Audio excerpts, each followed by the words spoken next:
News and views ആരംഭിക്കുകയാണ്. പ്രതിപക്ഷത്തിൻ്റെ വെപ്രാളവും കോപ്രായവുമാണ് നിയമസഭയിൽ കണ്ടത്. വിചിത്രമാണ് പ്രതിപക്ഷ നേതാവിൻ്റെ രീതികൾ. സഭയിൽ ശബരിമലയുടെ പേരിൽ ബഹളം ഉണ്ടാക്കുക, എന്നാൽ ചർച്ചയ്ക്ക് തയ്യാറാകാതിരിക്കുക. ഭരണപക്ഷം ചർച്ചയ്ക്ക് തയ്യാറാണെന്ന് പറഞ്ഞിട്ടും പിന്തിരിഞ്ഞോടുന്ന പ്രതിപക്ഷം സഭാചരിത്രത്തിലെ അപൂർവ കാഴ്ചയാണ്. കേരളത്തോടുള്ള കേന്ദ്രത്തിൻ്റെ കടുത്ത വെറുപ്പാണ് കേന്ദ്ര ബജറ്റിലൂടെ കണ്ടത്. അതിനെതിരായ ശക്തമായ വികാരം പ്രകടമാവേണ്ട ഇടമാണ് നിയമസഭയിലെ ബജറ്റ് ചർച്ച. പ്രതിപക്ഷത്തിനും വലിയ റോളുണ്ട്. അതിനൊന്നും തയ്യാറാവാതെ സഭ വിട്ടു പുറത്തു പോകാൻ വ്യഗ്രത കാട്ടുന്ന പ്രതിപക്ഷത്തെയാണ് ദിവസവും രാവിലെ കാണുന്നത്. മോദി സർക്കാരിനെതിരെ 4 നല്ല വിമർശനം പറയാതിരിക്കാൻ ആഗ്രഹിക്കുന്ന പ്രതിപക്ഷമാണ് വി.ഡി. സതീശൻ്റേത്.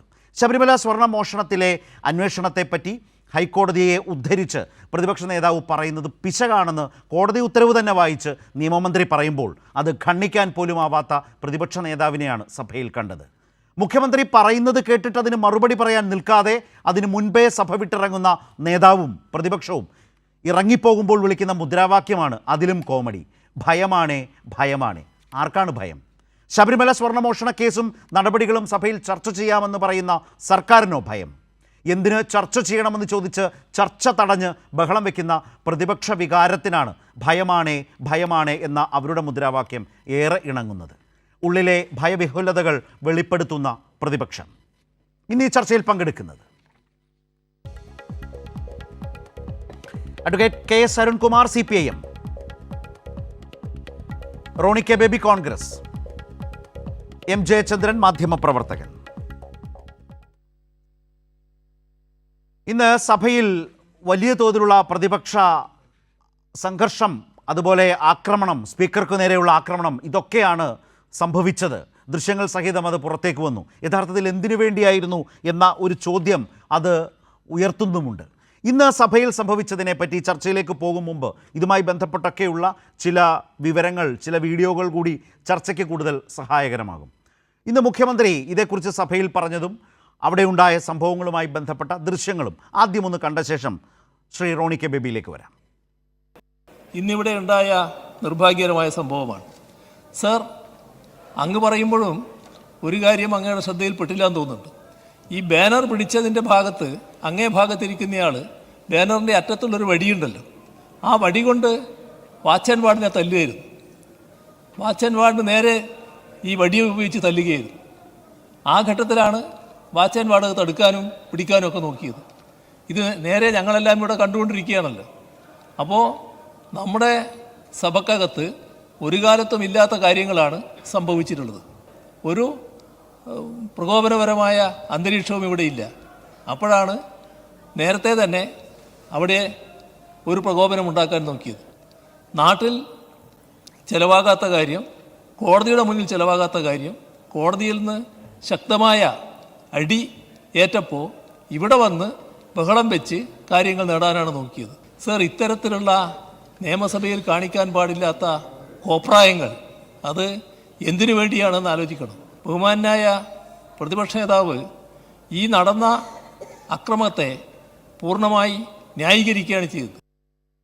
ഞാൻ നേരത്തെ പറഞ്ഞതുപോലെ റോണി കെ ബേബിയിലേക്കാണ്. റോണി കെ ബേബി, സാധാരണ നിയമസഭയിലാകട്ടെ പാർലമെൻറ്റിൽ ലോക്സഭയിലാകട്ടെ ഒക്കെ ഒരു വിഷയം വരുന്നു, അത് നിരന്തരം പ്രതിപക്ഷം ഉന്നയിക്കുന്നു.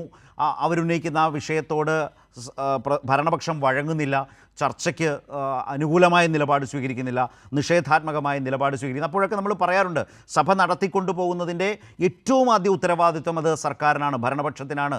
ഭരണപക്ഷം അത് നിറവേറ്റുന്നില്ല, പ്രതിപക്ഷത്തെ പൂർണ്ണമായും അവഗണിക്കുന്നു എന്ന് പറയുന്ന ഒരു നിലയിൽ നിന്നാണ് പലപ്പോഴും പ്രകോപനപരമായ സാഹചര്യങ്ങളൊക്കെ ഈ സഭകളിൽ ഉണ്ടാകാറുള്ളത്. നോക്കൂ, ഇവിടെ എന്തിൻ്റെ കേടാണ് എന്ന് ചോദിക്കുന്ന പോലെയാണ് സംഭവിച്ചത്. ഇവിടെ പ്രതിപക്ഷം ശബരിമല സ്വർണ്ണമോഷണത്തെക്കുറിച്ച് പറയുമ്പോൾ ആദ്യ ദിവസം മുതൽ ഈ സെഷനിൽ നമ്മൾ കാണുന്നതല്ലേ, ശരി ചർച്ച ചെയ്യാം, നിങ്ങളൊരു നോട്ടീസ് തരൂ, അത് പ്രതിപക്ഷത്തിൻ്റെ ഉത്തരവാദിത്തമല്ലേ? റൂൾ 50 അനുസരിച്ച് നോട്ടീസ് തന്നാൽ ബാക്കി എത്ര മണിക്കൂർ വേണമെങ്കിൽ നമ്മൾ കാണുന്നതല്ലേ.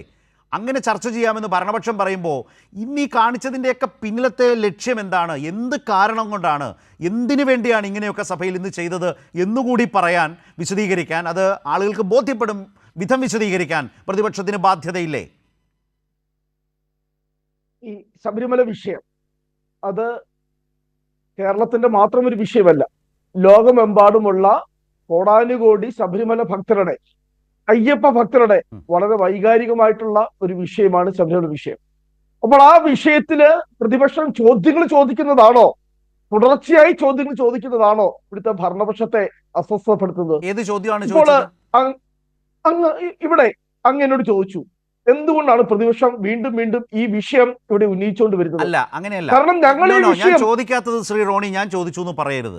ഞാൻ വ്യക്തമായി തന്നെ പറഞ്ഞു, പ്രതിപക്ഷത്തിന് വഴങ്ങാത്ത ഭരണപക്ഷം തുടർച്ചയായി പല സഭകളെയും പ്രക്ഷുബ്ധമാക്കിയിട്ടുണ്ട്. അതൊക്കെ നമ്മൾ കണ്ടുകൊണ്ടിരിക്കുന്നതാണ്. ഇവിടെ ഇന്ന് ഇങ്ങനെയൊക്കെ കാട്ടാൻ അൻവർ സാദത്തും മാത്യു കുഴൽനാടനുമൊക്കെ സ്പീക്കർക്ക് നേരെ പാഞ്ഞെടുക്കാൻ ആ ഡയസിലേക്ക് വല്ലാതെ കയറാൻ ബുദ്ധിമുട്ടുന്നതും വാച്ചാൻവാട് അവരെ തടയാൻ ശ്രമിക്കുന്നതും ആ ഫ്ലെക്സിൻ്റെ സഭയിലേക്ക് കൊണ്ടുവന്ന ഫ്ലെക്സിൻ്റെ വടിയെടുത്ത് വാച്ചാൻവാടിന് നേരെ മുഖ്യമന്ത്രി പറഞ്ഞത്, ഇങ്ങനെയൊക്കെ സംഭവിക്കാൻ എന്താണ് കാരണം, എന്തിനാണ് ഇതൊക്കെ ചെയ്തത് എന്നാണ് ഞാൻ അത് ജനങ്ങളോട് വിശദീകരിക്കണം എന്നാണ് ഞാൻ പറഞ്ഞത്. കാരണം ശബരിമല ചർച്ച ചെയ്യാൻ തയ്യാറാണെന്നാണ് സർക്കാർ പറയുന്നത്. ഞങ്ങൾക്ക് അതിന് കൃത്യമായ ഉത്തരവുണ്ട്. പറഞ്ഞു. കാരണം ഈ ചർച്ചയുടെയൊക്കെ ഘട്ടം കഴിഞ്ഞു പോയെന്നേ. നമുക്കിപ്പോൾ വേണ്ടത് നടപടികളാണ്. പിന്നെ ഇപ്പോഴത്തെ ഈ കാട്ടായത്തിൻ്റെതാണോ ഇപ്പോഴത്തെ സ്റ്റേജ്? സഭയ്ക്കകത്ത് ഈ കാട്ടായം നടത്തുന്നതാണോ ഇപ്പോഴത്തെ സ്റ്റേജ് റോണി? ഏതൊക്കെയാലും ഇതിനു മുമ്പ് CPM-ന്റെ MLA-മാരും നേതാക്കന്മാരും ഒക്കെ നിയമസഭയിൽ എന്താണ് കാണിച്ചത് എന്നത് കേരളത്തിലെ എല്ലാ ആളുകളും കണ്ടതാ. അല്ല, അത് മഹാ അപരാധവും അങ്ങേയറ്റം തെറ്റാണെന്നും നിലപാടെടുത്ത ആളുകൾ ആ വഴി സ്വീകരിച്ചാലോ അതെങ്ങനെയാ ശരിയാവുക? റോണി, അതെല്ലാം വലിയ തെറ്റാണെന്നല്ലേ നിങ്ങളുടെ പാർട്ടിയും മുന്നണിയും അന്ന് പറഞ്ഞത്? അങ്ങനെയുള്ള ആളുകൾ ഈ പണി വീണ്ടും ശരി ചെയ്തു ആവട്ടെ, എന്തിനു വേണ്ടി ചെയ്തു അതൊന്ന് പറഞ്ഞു തന്നാ മതി. ഞാൻ പറയാം, ശബരിമല കേസിൽ അറസ്റ്റിലായ 3 പ്രതികൾക്ക് ജാമ്യം കിട്ടി പുറത്തു വന്നു. അത് ബഹുമാനപ്പെട്ട ശരത്ചന്ദ്രന് അറിയത്തില്ലാത്ത കാര്യമല്ലല്ലോ. എന്തുകൊണ്ടാണ് 3 ആളുകൾ ജാമ്യം കിട്ടി പുറത്തു വന്നത്? 90 ദിവസത്തിനകം പ്രാഥമികമായിട്ടുള്ള കുറ്റപത്രം പോലും സമർപ്പിക്കുവാൻ SITക്ക് കഴിഞ്ഞിട്ടില്ല. ഇനി എന്റെ ചോദ്യം, ആ അന്വേഷണം നടക്കുന്നത് ഹൈക്കോടതി ഡിവിഷൻ ബെഞ്ചിന്റെ മേൽനോട്ടത്തിലാണോ അല്ലയോ? റോണിയോടാണ്. ബഹുമാനപ്പെട്ട ഹൈക്കോടതി തന്നെയാണ് പരാമർശിക്കുന്നത്.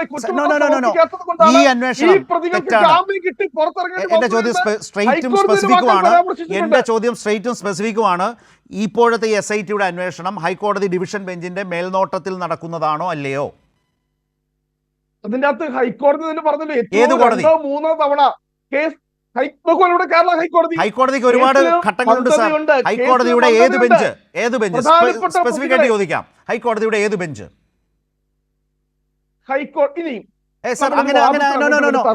ഒരു തെറ്റിദ്ധാരണ പരത്തി ഒരു ചർച്ച മുന്നോട്ട് കൊണ്ടുപോകരുത്. ഹൈക്കോടതി എന്ന് പറഞ്ഞാൽ ഹൈക്കോടതിക്ക് എത്ര ബെഞ്ചുണ്ട്? ഏത് ബെഞ്ചാണ് താങ്കൾ പറയുന്ന പോലെ സംഭവിച്ചത് പറഞ്ഞത്? ഞാൻ സ്ട്രെയിറ്റ് ആയി പറഞ്ഞ ഉത്തരത്തിൽ അങ്ങ് പുകമറ ഉണ്ടാക്കരുത്. ഞാനാണോ പുകമറ ഉണ്ടാക്കുന്നത്? ഒരു കേസിലെ ഹൈക്കോടതി 90 ദിവസത്തിനകം കുറ്റപത്രം കൊടുക്കണം. ശരി, ആ കോണ്ടെക്സ്റ്റിൽ റോണി, ആ കോണ്ടെക്സ്റ്റിൽ ആ സാഹചര്യത്തെക്കുറിച്ച് ബഹുമാനപ്പെട്ട കേരള ഹൈക്കോടതി, താങ്കൾ പറഞ്ഞില്ലേ, ഞാൻ പറയാം. കേരള ഹൈക്കോടതിയുടെ ഡിവിഷൻ ബെഞ്ചാണ് ഈ പ്രത്യേക അന്വേഷണ സംഘത്തിൻ്റെ മേൽനോട്ടം. ആ മേൽനോട്ടം വഹിക്കുന്ന ഡിവിഷൻ ബെഞ്ച് ഈ സാഹചര്യത്തെക്കുറിച്ച് എന്ത് നിലപാടാണ് സ്വീകരിച്ചത്? അതിൻ്റെ പേരിൽ SITയെ കുറ്റപ്പെടുത്തിയോ? ആ നിലയിൽ മുന്നോട്ട് പോകുന്ന ഇപ്പോഴത്തെ അന്വേഷണ രീതിയുമായി തന്നെ മുന്നോട്ട് പോകൂ. അതായത് കുറ്റപത്രത്തിൻ്റെ 90 ദിവസത്തെ സാഹചര്യം നോക്കി നിൽക്കേണ്ടതില്ല, നിങ്ങൾ അന്വേഷണത്തെ മുന്നോട്ട് തന്നെ കൊണ്ടുപോകൂ, കുറ്റപത്രം കൊടുക്കാനുള്ള വ്യഗ്രതയല്ല കാട്ടേണ്ടത് എന്ന നിലയിൽ അവർക്ക് ക്ലിയറൻസ് കൊടുത്തത് ഈ ഡിവിഷൻ ബെഞ്ചാണോ അല്ലയോ? അവർക്ക് ജാമ്യം കൊടുത്ത ഏതാണ് ഉത്തരവാദിത്തപ്പെട്ട നീതിന്യായ പീഠം? അത് അവർ വളരെ കൃത്യമായി തന്നെ പരാമർശിച്ചു. ഞങ്ങൾ ഹെൽപ്ലെസ് ആണ്. കാരണം 90 ദിവസം, കാരണം ഇന്ത്യൻ ശിക്ഷ ഇതാണ് കേരളത്തിലെ പ്രതിപക്ഷത്തിന്റെ ഒരു അവസ്ഥ. വസ്തുതകളോട് സമീപിക്കാനോ പ്രതികരിക്കാനോ യാഥാർത്ഥ്യം പറയാനോ നിങ്ങൾ തയ്യാറേയല്ല. ഞാൻ പറഞ്ഞത് വസ്തുതയാണ്. ആ വസ്തുത താങ്കൾ പറ. ശരത്ത് പറയുന്ന തെറ്റാണ് എന്ന് പറഞ്ഞുകൊണ്ട് താങ്കൾ പറഞ്ഞോളൂ. ഞാൻ പറഞ്ഞു, കേരളത്തിൻ്റെ ബഹുമാനപ്പെട്ട ഹൈക്കോടതിയുടെ ഡിവിഷൻ ബെഞ്ചാണ് മേൽനോട്ടം. ആ മേൽനോട്ടം വഹിക്കുന്ന ബെഞ്ച് SITക്ക് ഈ നിലയിൽ അന്വേഷണം മുന്നോട്ട് കൊണ്ടുപോകാൻ ക്ലിയറൻസ് കൊടുത്തു എന്ന് ഞാൻ പറഞ്ഞത് താങ്കൾ നിഷേധിക്ക്. അല്ല, വേറെ അഭിഭാഷകർ ഈ ചർച്ചയിലുണ്ടല്ലോ, നമുക്ക് നോക്കാം. ഹൈക്കോടതിയുടെ നിരീക്ഷണത്തിലുള്ള SIT ആണെങ്കിലും ഇതിനെ നിയന്ത്രിക്കുന്നത് മുഖ്യമന്ത്രിയാണ്, മുഖ്യമന്ത്രി ഓഫീസാണ്. തെറ്റാണ് സാർ, തെറ്റാണ്. അങ്ങനെ സാങ്കേതികത മാറ്റി വെക്കാൻ പറ്റിയില്ല. പ്രതികൾക്ക് ഒരു കുറ്റപത്രം കൊടുക്കാൻ എന്തുകൊണ്ട് കഴിഞ്ഞില്ല? കേരളത്തിൽ ഞാൻ ഒരു കാര്യം ഞാൻ തീർത്തു പറയാം. സർ പാരഡി പാടുന്ന പോലെയല്ല. റോണി ഞാൻ വരാം. നോക്കൂ, ഇത് പാരഡി പാടുന്ന പോലെ സിമ്പിളായ പരിപാടിയല്ല. ഇതിൽ അന്വേഷണം നടക്കുന്നുണ്ട്, അതിന് ഹൈക്കോടതിയുടെ മേൽനോട്ടമുണ്ട്, സർക്കാർ ഇപ്പുറത്ത് നിൽക്കുന്നു, പ്രതിപക്ഷത്തിന് കൃത്യമായ ആക്ഷേപങ്ങളുണ്ട്, സംശയമൊന്നുമില്ല. പക്ഷേ ഇത് ചർച്ച ചെയ്യാൻ ജനങ്ങൾ കാത്തിരിക്കുന്നത് കേരളത്തിൻ്റെ നിയമസഭയാണ്. നിയമസഭയിൽ ഇത് ചർച്ച ചെയ്യാമെന്ന് സർക്കാർ പറയുമ്പോൾ ചർച്ചയ്ക്ക് തയ്യാറാകാത്ത വിചിത്ര നിലപാട് പ്രതിപക്ഷം എടുക്കുകയാണ്. പിന്നെ ജനങ്ങൾക്ക് ഇതേക്കുറിച്ച് എന്തെങ്കിലും അറിയാൻ കഴിയണ്ടേ? എൻ്റെ ഈ ചർച്ചയിൽ പരിമിതമായ രീതിയിൽ അത് ചർച്ച ചെയ്ത് തന്നെ പോകാം, പരിമിതമായ രീതിയിൽ അത് ചർച്ച ചെയ്ത് തന്നെ പോകാം, യാതൊരു സംശയവും വേണ്ട. ഞാൻ അതിനു മുമ്പ് ഇത്രയും പറഞ്ഞത് വെച്ച് അരുൺകുമാർ, ഈ വിഷയത്തിൽ ഇന്നിപ്പോൾ ഞാൻ ചോദിച്ച ചോദ്യം ഇത്രയേ ഉള്ളൂ, എന്ത് കാര്യത്തിനാണ് പ്രതിപക്ഷം ഇങ്ങനെയൊക്കെ പെരുമാറിയത് സഭയ്ക്കകത്ത്? ഒന്നുകിൽ പ്രതിപക്ഷത്തിൻ്റെ ഡിമാൻഡിന് സർക്കാർ വഴങ്ങാതിരിക്കണം, അപ്പോഴാണല്ലോ ഇങ്ങനെയൊക്കെ സിറ്റുവേഷൻ സഭകളിൽ ഉണ്ടാകുന്നത്. ഇവിടെ സർക്കാർ പറയുന്നു ചർച്ചയാകാം, പക്ഷേ പ്രതിപക്ഷത്തിന് ചർച്ച വേണ്ട. ഈ ചർച്ചയിൽ വന്ന് റോണി കെ ബേബി അതിന് പറയുന്ന ന്യായീകരണങ്ങൾ നിയമപരമായി തെറ്റായ കാര്യങ്ങളാണോ, ശരി എന്തെങ്കിലും വേറെയാണെങ്കിൽ അത് താങ്കൾക്ക് എന്താണ് പറയാനുള്ളത് അതേക്കുറിച്ച്?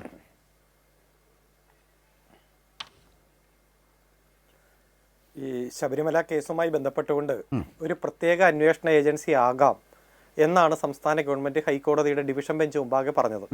ആ പ്രത്യേക അന്വേഷണ സംഘത്തെ നിശ്ചയിച്ചതും അതിൽ ആരൊക്കെ വേണമെന്നുള്ള പ്രപ്പോസൽ അംഗീകരിച്ചതുമെല്ലാം ഹൈക്കോടതി തന്നെയാണ്. 11 തവണ പ്രത്യേക അന്വേഷണ സംഘം ഈ കേസുമായി ബന്ധപ്പെട്ടുകൊണ്ട് നടത്തിയ അന്വേഷണത്തിന്റെ റിപ്പോർട്ട് ഹൈക്കോടതിയിൽ കൊടുക്കുകയും ഹൈക്കോടതി 11 തവണയും ഇടക്കാല ഉത്തരവുകൾ പാസ്സാക്കുകയും ചെയ്തു. ഇതുവരെ നടത്തിയ അന്വേഷണത്തിൽ സാറ്റിസ്ഫൈഡ് ആണ് എന്നും ഇന്ന മേഖല കൂടി അന്വേഷിക്കണം എന്നതുൾപ്പെടെ ഓരോ 2 ആഴ്ച കൂടുമ്പോഴും ഹൈക്കോടതി കൃത്യമായിട്ട് അതിൽ മോണിറ്റർ ചെയ്യുന്നുണ്ട്.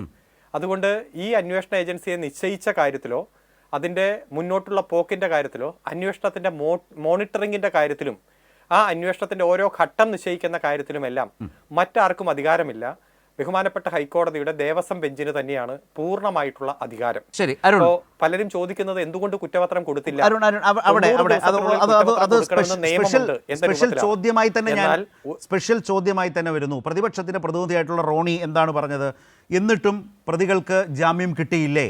ജാമ്യം കിട്ടിയത് അന്വേഷണ സംഘത്തിൻ്റെ പരാജയം എന്ന് വെച്ചാൽ അത് സർക്കാരിൻ്റെ പരാജയമാണോ? സർക്കാരിൻ്റെ പരാജയമാണ് എന്ന് പ്രതിപക്ഷം ഉറച്ചു വിശ്വസിക്കുന്നു.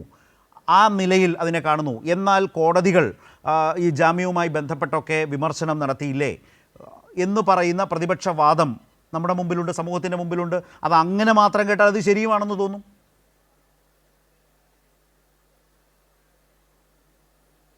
അല്ല, ഇതില് 90 ദിവസത്തിനുള്ളിൽ കുറ്റപത്രം കൊടുക്കണം എന്നത് നിയമമാണ് എന്ന രൂപത്തിലൊക്കെയാണ് കോൺഗ്രസിന്റെ നേതാക്കന്മാർ പ്രചരിപ്പിക്കുന്നത്. പൊട്ട തെറ്റാണ്, കള്ളമാണ്. ഒരു കേസും 90 ദിവസത്തിനുള്ളിൽ കുറ്റപത്രം കൊടുക്കണം എന്ന് നിയമമില്ല. സ്റ്റാറ്റ്യൂട്ടറി ബെയിലുമായി ബന്ധപ്പെട്ടുകൊണ്ട് bail is the right, jail is an exception എന്നതാണ് ലോ. അതുകൊണ്ട് 90 ദിവസത്തിനുള്ളിൽ കുറ്റപത്രം കൊടുക്കാത്ത കേസുകളിൽ സ്റ്റാറ്റ്യൂട്ടറി ബെയിലിന് അർഹതയുണ്ടെന്നല്ലാതെ ഒരു കേസിന്റെ അന്വേഷണം പൂർത്തീകരിക്കാതെ കുറ്റപത്രം കൊടുക്കാൻ പറ്റുമോ? പൂർത്തീകരിക്കാതെ ഇതുവരെ നടത്തിയ അന്വേഷണം വെച്ച് കുറ്റപത്രം കൊടുത്താൽ ആ കേസിന്റെ വിചാരണ വരുമ്പോൾ ആ കുറ്റപത്രം തള്ളപ്പെടുകയും എല്ലാ പ്രതികളും രക്ഷപ്പെട്ടു പോവുകയും ചെയ്യും.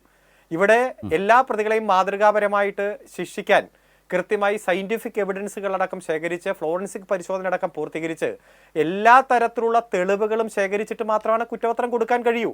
ഇപ്പൊ ഡിവിഷൻ ബെഞ്ച് എന്ന് പറഞ്ഞാൽ ഹൈക്കോടതിയിൽ ഏറ്റവും ഉയർന്ന ബെഞ്ചല്ലേ. അവർ പറയട്ടെ 11 ദിവസത്തിനുള്ള കുറ്റപത്രം കൊടുക്കാൻ പറഞ്ഞില്ലല്ലോ, മറിച്ച് ഇന്ന മേഖല അന്വേഷിക്കണം. ഇപ്പൊ 10ാമത് തവണ ഹൈക്കോടതി അത് പരിശോധിക്കുമ്പോഴും പറഞ്ഞത് ഇന്ന മേഖല കൂടി അന്വേഷിക്കണം എന്ന് പറയുമ്പോൾ ആ മേഖല അന്വേഷിക്കുകയാണ്. അപ്പോൾ പ്രാഥമിക റിപ്പോർട്ട് കൊടുക്കാൻ പറ്റില്ല. കാരണം ഒരു അന്വേഷണത്തിന്റെ ഒരു വലിയ ഘട്ടം പൂർത്തീകരിച്ചാലാണ് ഏതെങ്കിലും തരത്തിൽ റിപ്പോർട്ട് കൊടുക്കാൻ പറ്റൂ. ഇപ്പൊ ഇൻട്രീം റിപ്പോർട്ടുകളാണ് അന്വേഷണത്തിന്റെ തോത് അനുബന്ധമായ ഒരു ചോദ്യം കൂടിയുണ്ട്. അങ്ങനെ മേൽനോട്ടം വഹിക്കുന്ന ദേവസ്വം ബെഞ്ച് അഥവാ ഹൈക്കോടതിയുടെ ഡിവിഷൻ ബെഞ്ച് 90 ദിവസത്തിനുള്ളിൽ കുറ്റപത്രം കൊടുക്കാത്തതിന്റെ പേരിൽ പ്രതികൾക്ക് ജാമ്യം കിട്ടുന്ന അവരുടെ ഒരു സ്റ്റാറ്റ്യൂട്ടറി റൈറ്റ് ഉപയോഗിച്ചാണ് അവർ ജാമ്യം മേടിച്ച് പുറത്തു വന്നിട്ടുള്ളത്. ഈ ഡിവിഷൻ ബെഞ്ച്, ദേവസ്വം ബെഞ്ച്, അതിൻ്റെ പേരിൽ അന്വേഷണ സംഘത്തോട് ആ കോടതിക്ക് അതൃപ്തി ഉണ്ടായിട്ടുണ്ടോ? കോടതി വിമർശിച്ചിട്ടുണ്ടോ? അതോ ആ 90 ദിവസത്തിൻ്റെ ആ സ്റ്റാറ്റ്യൂട്ടറി പൊസിഷന് നിൽക്കാതെ ശരിയായ അന്വേഷണം സമയമെടുത്ത് മുന്നോട്ട് കൊണ്ടുപോകാനാണോ കോടതി SITയോട് പറഞ്ഞത്, പോലീസിൻ്റെ പ്രത്യേക സംഘത്തോട് പറഞ്ഞത്?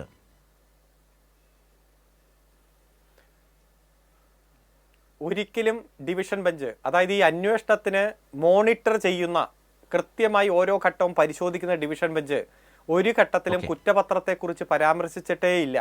മാധ്യമങ്ങൾ സൃഷ്ടിക്കുന്ന മീഡിയ വിചാരണയിലും അതുപോലെ മറ്റു പല ശക്തികൾ നടത്തുന്ന ഇടപെടലുകളും SIT പല സ്വാധീനങ്ങൾക്ക് വിധേയമായി എന്നും SIT ഉദ്യോഗസ്ഥന്മാരുടെ രാഷ്ട്രീയ ചായ്വെന്നെല്ലാം പറഞ്ഞ് നടത്തുന്ന നുണപ്രചരണങ്ങൾക്ക് നിങ്ങൾ ചെവി കൊടുക്കേണ്ടതില്ല എന്നും അതിനെ അർഹിക്കുന്ന അവജ്ഞയോടെ തള്ളിക്കളയാനും ശക്തമായി ഇപ്പോൾ തുടരുന്ന അന്വേഷണം കൂടുതൽ മുന്നോട്ട് കൊണ്ടുപോകാനുമാണ് ഡിവിഷൻ ബെഞ്ച് പറഞ്ഞത്. എന്നാൽ സിംഗിൾ ബെഞ്ച് ഈ ജാമ്യാപേക്ഷ ചില വ്യക്തികൾ കൊടുക്കുന്ന പ്രതികൾ കൊടുക്കുന്ന ജാമ്യാപേക്ഷ ആ ജാമ്യാപേക്ഷ പ്രതികൾ കൊടുക്കുന്നതാണ്. അവർക്ക് ഫേവറായ കാര്യങ്ങൾ മാത്രം പറഞ്ഞ് പ്രോസിക്യൂഷന്റെ വീഴ്ചകൾ ഇന്നതൊക്കെ പറഞ്ഞ് കുറെ നുണ എഴുതി കൊടുക്കില്ല ജാമ്യാപേക്ഷ. അതുമായി ബന്ധപ്പെട്ടുള്ള റിപ്പോർട്ട് വിളിച്ചു വരുത്തുമ്പോൾ സ്വാഭാവികമായിട്ട് കുറ്റപത്രം കൊടുത്തോ എത്ര നാളായി എന്ന് നോക്കും.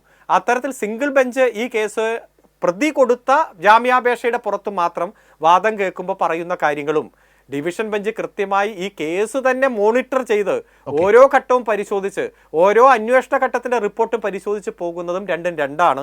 ഒരു ഘട്ടത്തിൽ പോലും ഡിവിഷൻ ബെഞ്ച് കുറ്റപത്രം എന്ന വാക്ക് പോലും പരാമർശിച്ചിട്ടില്ല. ഒരു ഭയത്തിനും കീഴടങ്ങാതെ അല്ലെങ്കിൽ ഒരു ഭീഷണിക്കും കീഴടങ്ങാതെ ഒരു ഭയവുമില്ലാതെ റോണി കെ ബേബി ചർച്ചയിൽ പറഞ്ഞത് ഹൈക്കോടതി തന്നെ വിമർശിച്ചില്ലേ അരുൺ? അപ്പോൾ ഒരു ചുരുക്കം മറുപടി മതി. അപ്പോൾ റോണി കെ ബേബി ചർച്ചയിൽ പറഞ്ഞ എന്താണ്? ഹൈക്കോടതി വിമർശിച്ചില്ലേ? ഞാൻ ചോദിച്ചു ഹൈക്കോടതിയുടെ ഏത് ബെഞ്ച് ഏത് തലം എന്നൊക്കെ ഞാൻ ചോദിച്ചിട്ടും അദ്ദേഹം അതിനപ്പുറത്തേക്ക് ഒരു തരത്തിലും അത് വിശദീകരിക്കാൻ തയ്യാറായില്ല. ചോദ്യം ഞാൻ അദ്ദേഹം പറഞ്ഞത് ആവർത്തിക്കുന്നു. എങ്കിൽ അന്വേഷണ സംഘം ഹൈക്കോടതി വിമർശിച്ചിട്ടില്ലേ അന്വേഷണ സംഘത്തെ?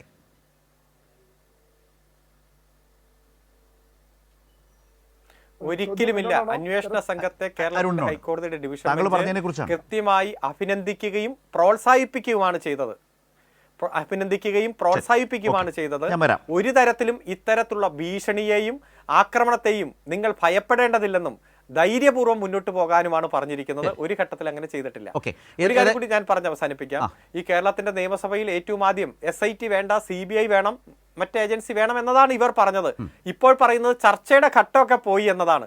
ഈ കേരളത്തിന്റെ ഗവൺമെന്റിന് ഈ SITയെ ഒരു ഘട്ടത്തിലും പിൻവലിക്കാനോ SITയിൽ ഇടപെടാനോ ഇപ്പൊ എന്താണ് ഇവരുടെ ആവശ്യം? കോൺഗ്രസിന്റെ ആവശ്യം എന്താ? SITയെ പിരിച്ചുവിടണമെന്നാ. SITയിൽ എന്ത് റിലീഫാണ് ഇവർ വേണ്ടതെന്ന് പറഞ്ഞിട്ടില്ല. ഒരു അടിയന്തര പ്രമേയം അവതരിപ്പിച്ചായിരുന്നെങ്കിൽ എന്താണ് ഇവരുടെ ആവശ്യം എന്നറിയാം. മറ്റു തരത്തിൽ എന്തെങ്കിലും പ്രസ്താവന ഇവർ നടത്തിയാൽ അറിയാം. മറിച്ച് ഈ അവസാനത്തെ നിയമസഭാ യോഗമാണ്, ബജറ്റ് ചർച്ചയാണ്. ഈ പദ്ധതികളുടെ പൂർത്തീകരണവുമായി ബന്ധപ്പെട്ടുകൊണ്ട് ഏറ്റവും ഗംഭീരമായിട്ടുള്ള നയപരമായ തീരുമാനമെടുക്കേണ്ട ഘട്ടം അലങ്കോലമാക്കുക, മറ്റൊരു വികസന അജണ്ടയും കേരളത്തിന്റെ നിയമസഭ ചർച്ച ചെയ്യരുത്.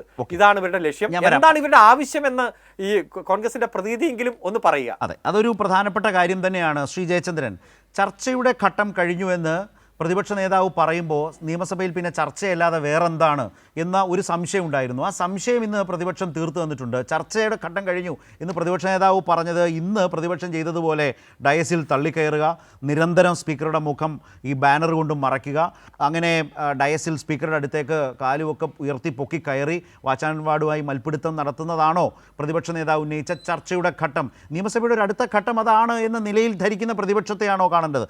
ഈ വിഷയത്തിൽ സഭയ്ക്കകത്തെ ചർച്ചയിലൂടെയല്ലേ ഭരണ പ്രതിപക്ഷ നിലപാടുകൾ വ്യക്തതയോടെ അവതരിപ്പിക്കും?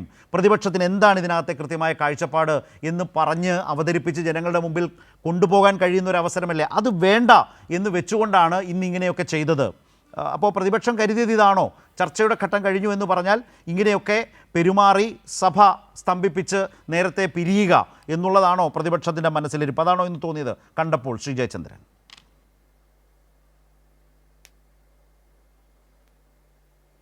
പാർലമെൻ്ററി രംഗത്തേക്ക് പ്രവർത്തിക്കാനാണല്ലോ ഈ UDFൻ്റെ MLA-മാരെയും ജനം തെരഞ്ഞെടുത്ത് പ്രതിപക്ഷത്തേക്ക് നിയമസഭയിലേക്ക് വെച്ചിരിക്കുന്നത്. പക്ഷെ അൺപാർലമെൻ്ററിയായി പ്രവർത്തിക്കുക എന്നുള്ളതാണ് തങ്ങളുടെ ദൗത്യം എന്ന് നിരന്തരം തെളിയിക്കുന്ന ഒരു പ്രതിപക്ഷത്തെയാണ് നമ്മൾ കാണുന്നത്. ഇപ്പോൾ കഴിഞ്ഞ ഒക്ടോബറിൽ ഇതിനു മുമ്പ് സഭ ചേർന്ന അന്നായിരുന്നല്ലോ, ഈ സെഷന് മുമ്പുള്ള സെഷൻ, അന്ന് പിന്നെ ഞങ്ങൾ SITയെ അംഗീകരിക്കില്ല, CBI അന്വേഷണം വേണം എന്ന് പറഞ്ഞ് തുടർച്ചയായി സഭ സ്തംഭിപ്പിക്കുന്ന പ്രതിപക്ഷത്തെയാണ് കണ്ടതെങ്കിൽ ഈ സെഷനിൽ വന്നിട്ട് പിന്നെ SITക്ക് മേൽ സമ്മർദ്ദമുണ്ട്, മുഖ്യമന്ത്രിയുടെ ഓഫീസ് സമ്മർദ്ദം ചെലുത്തുന്നു എന്നുള്ള ഈ വളരെ അസംബന്ധം നിറഞ്ഞ പ്രസ്താവനകൾ നിരന്തരം മാധ്യമങ്ങൾക്ക് മുമ്പിൽ വെളിയിലിറങ്ങി പറയുക, അകത്ത് ഈ തരത്തിലുള്ള അൺപാർലമെൻ്ററിയായി നിരന്തരം പ്രവർത്തിച്ചുകൊണ്ടേയിരിക്കുക എന്നുള്ള രീതിയിലാണ് പ്രതിപക്ഷം പെരുമാറുന്നത്. ഇദ്ദേഹം പ്രതിപക്ഷ നേതാവ് പറഞ്ഞ ഒരു പദപ്രയോഗം എല്ലാവരും ഓർക്കുന്നുണ്ടല്ലോ. പിന്നെ ഞാൻ മുൻപുണ്ടായിരുന്ന കഴിഞ്ഞ ഗവൺമെൻറ് കാലത്തെ പ്രതിപക്ഷത്തെ പോലെ ആയിരിക്കില്ല എൻ്റെ പ്രതിപക്ഷ നേതൃസ്ഥാനത്തിലുള്ള പ്രവർത്തനം. അത് എന്താണ് സർഗാത്മക പ്രതിപക്ഷമായിരിക്കും. ക്രിയേറ്റീവ് ഓപ്പോസിഷൻ എന്നാണ് പ്രയോഗിച്ച പദം. സർഗാത്മക പ്രതിപക്ഷമായിരിക്കും. എത്രത്തോളം മഹത്തായ സർഗാത്മകതയാണ് നമ്മൾ ഈ കണ്ടുകൊണ്ടിരിക്കുന്നതെന്ന് അന്തം വിട്ടു പോകും ശരത്തെ. ഇതാണോ ഇവരുടെ സർഗാത്മകതയെങ്കിൽ പിന്നെ ഈ പറയാൻ പിന്നെ നമ്മുടെ റോണി കെ ബേബി ഉണ്ടല്ലോ, അദ്ദേഹത്തോട് എനിക്ക് പറയാനുള്ളത് ഒരു വാക്യമുണ്ടല്ലോ സാർ, ഏലി ഏലി ലമ്മാ സബക്താനി എന്നാണോ നിങ്ങൾ ചോദിക്കുന്നത് പ്രതിപക്ഷം ഒന്നാകെ എന്ന് നമുക്ക് ചോദിക്കേണ്ടി വരും. അത് കാര്യം എത്രത്തോളം അസംബന്ധ ജടിലമായ നിലപാടുകളാണ് ഇവരെടുക്കുന്നത്. ഇവർക്ക് സബ്മിഷൻ പ്രമേയം കൊണ്ടുവരാം, പിന്നെ സബ്മിഷൻ ഇല്ലെങ്കിൽ അല്ലെങ്കിൽ സബ്മിഷനായിട്ട് അടിയന്തര പ്രമേയമായിട്ട് തന്നെ റൂൾ 50 അനുസരിച്ചുള്ള കൊണ്ടുവരാം. എത്രയൊക്കെ മാർഗങ്ങളുണ്ട്. ഈ മാർഗങ്ങളുടെ കാലം കഴിഞ്ഞു എന്ന് പറയുമ്പോൾ ഇനി അൺപാർലമെൻ്ററി ആയിട്ട് ഞങ്ങൾ പ്രവർത്തിക്കൂ എന്ന് തന്നെയാണ് നമ്മൾ പച്ച മലയാളത്തിൽ മനസ്സിലാക്കേണ്ട അർത്ഥം. അങ്ങനെയൊന്നും പോകാൻ കഴിയില്ല കേരളത്തിൽ എന്നുള്ളത് ആദ്യം മനസ്സിലാക്കണം. നിങ്ങളുടെ മുമ്പിൽ പിന്നെ ഉള്ള അജണ്ട എന്താണെന്നുള്ളത് ഏവർക്കും വ്യക്തമായി കഴിഞ്ഞു. ഇതിങ്ങനെ അകത്തലമ്പുണ്ടാക്കി പിന്നെ സ്പീക്കറെ കൊണ്ടെന്തെങ്കിലും നടപടി എടുപ്പിച്ച് ഒരു സസ്പെൻഷനോ വല്ലതും തരപ്പെടുത്തി കിട്ടിയാൽ അതിൻ്റെ പേരിൽ ബാക്കിയുള്ള ദിവസം കൂടെ നീണ്ടുകൊണ്ട് പോകാം. ഇപ്പോൾ വ്യാഴാഴ്ച ഇനി സഭ നിർത്തുമല്ലോ, പിന്നീട് 22-ാം തീയതി സഭ സമ്മേളിക്കൂ. അപ്പോൾ ഈ വ്യാഴാഴ്ച വരെയുള്ള ഇനിയിപ്പോൾ 2 ദിവസമല്ലോ, മറ്റന്നാൾ വരെ. അപ്പോൾ ആ സമയത്തിനുള്ളിൽ എന്തെങ്കിലുമൊക്കെ മുഖ്യമന്ത്രി പ്രയോഗിച്ച പദമുണ്ടല്ലോ സ്ഥലത്തെ, ഇത് നമ്മുടെ ടൈറ്റില് കോപ്രായം, അത്തരത്തിലുള്ള കോപ്രായങ്ങൾ കാണിച്ചുകൊണ്ട് നിന്നാൽ ഇത് ജനങ്ങൾ മനസ്സിലാക്കുന്നതോടെ നിങ്ങൾ മനസ്സിലാക്കണം. നിങ്ങൾ രാഷ്ട്രീയ പ്രവർത്തനമാണ് നടത്തുന്നതെന്നുള്ളത് ജനങ്ങൾ മനസ്സിലാക്കുന്നുണ്ട്. എന്ത് രാഷ്ട്രീയ പ്രവർത്തനം? സർഗാത്മകമായ രാഷ്ട്രീയ പ്രവർത്തനം. എന്ത് സർഗാത്മകതയാണ്? അൺപാർലമെൻ്ററി ആയിട്ടുള്ള സർഗാത്മകത. അതിൻ്റെ സർഗാത്മകതയാണ് കാണുന്നത്. ഈ പിന്നെ മറ്റൊരു കാര്യം സ്ഥലത്ത് പറയാതെ പോകാൻ കഴിയില്ല. ഇവിടെ കോടതി പറഞ്ഞു എന്ന് ഇദ്ദേഹത്തെ പോലെ വളരെ നമുക്ക് ഒരു കാര്യം ചെയ്യാം ശ്രീ ജയചന്ദ്രൻ സോറി, ഞാൻ അധ്യാപകനായ ഒരു നിമിഷം, അത് തന്നെയാണ് നമ്മൾ ചർച്ച ചെയ്യേണ്ടത്. ഞാനും ഇടയ്ക്ക് പറയാൻ ശ്രമിച്ചത് അതാണ്. നിയമസഭയ്ക്കകത്ത് ചർച്ചയുടെ ഘട്ടമൊക്കെ കഴിഞ്ഞു എന്ന് പറയുന്ന പ്രതിപക്ഷത്തിന് അങ്ങനെ ഒരു സ്റ്റാൻഡ് എടുക്കാം, അലമ്പുണ്ടാക്കാം, സഭ പിരിയിക്കാം. പക്ഷേ നമ്മുടെ ഈ ചർച്ചകളിൽ നമുക്ക് സാധ്യമാകും വിധത്തിലേക്ക് ഈ കാര്യങ്ങൾ ചർച്ച ചെയ്തു പോകാമല്ലോ, അവിടെയെങ്കിലും അത് ഉണ്ടാകണമല്ലോ. ഏതായാലും അങ്ങനെ സഭ ബഹിഷ്കരിച്ച പോലെ ഈ ചർച്ചയിൽ നിന്ന് റോണി കെ ബേബി ഏതായാലും ബഹിഷ്കരിച്ചു പോകുന്നില്ല. അദ്ദേഹം ഈ ചർച്ചയിൽ നിലപാട് പറയാനുണ്ടല്ലോ. ഞാനത് പറയാൻ കാര്യം നമുക്ക് എടുക്കാം. ഇപ്പോൾ പ്രതിപക്ഷ നേതാവ് വി ഡി സതീശൻ പറഞ്ഞ ഒരു പ്രധാനപ്പെട്ട വിമർശനം, ഒറ്റ കാര്യം ചോദിക്കാനുണ്ട്. അദ്ദേഹം പറയുമല്ലോ ഇപ്പോൾ അദ്ദേഹത്തോടെ ഹലോ കേൾക്കുന്നുണ്ട്, പറയും. ഹലോ കേൾക്കാം, പറഞ്ഞോളൂ. അദ്ദേഹത്തോട് ഒറ്റക്കാരിയെ പറയാനുള്ളൂ.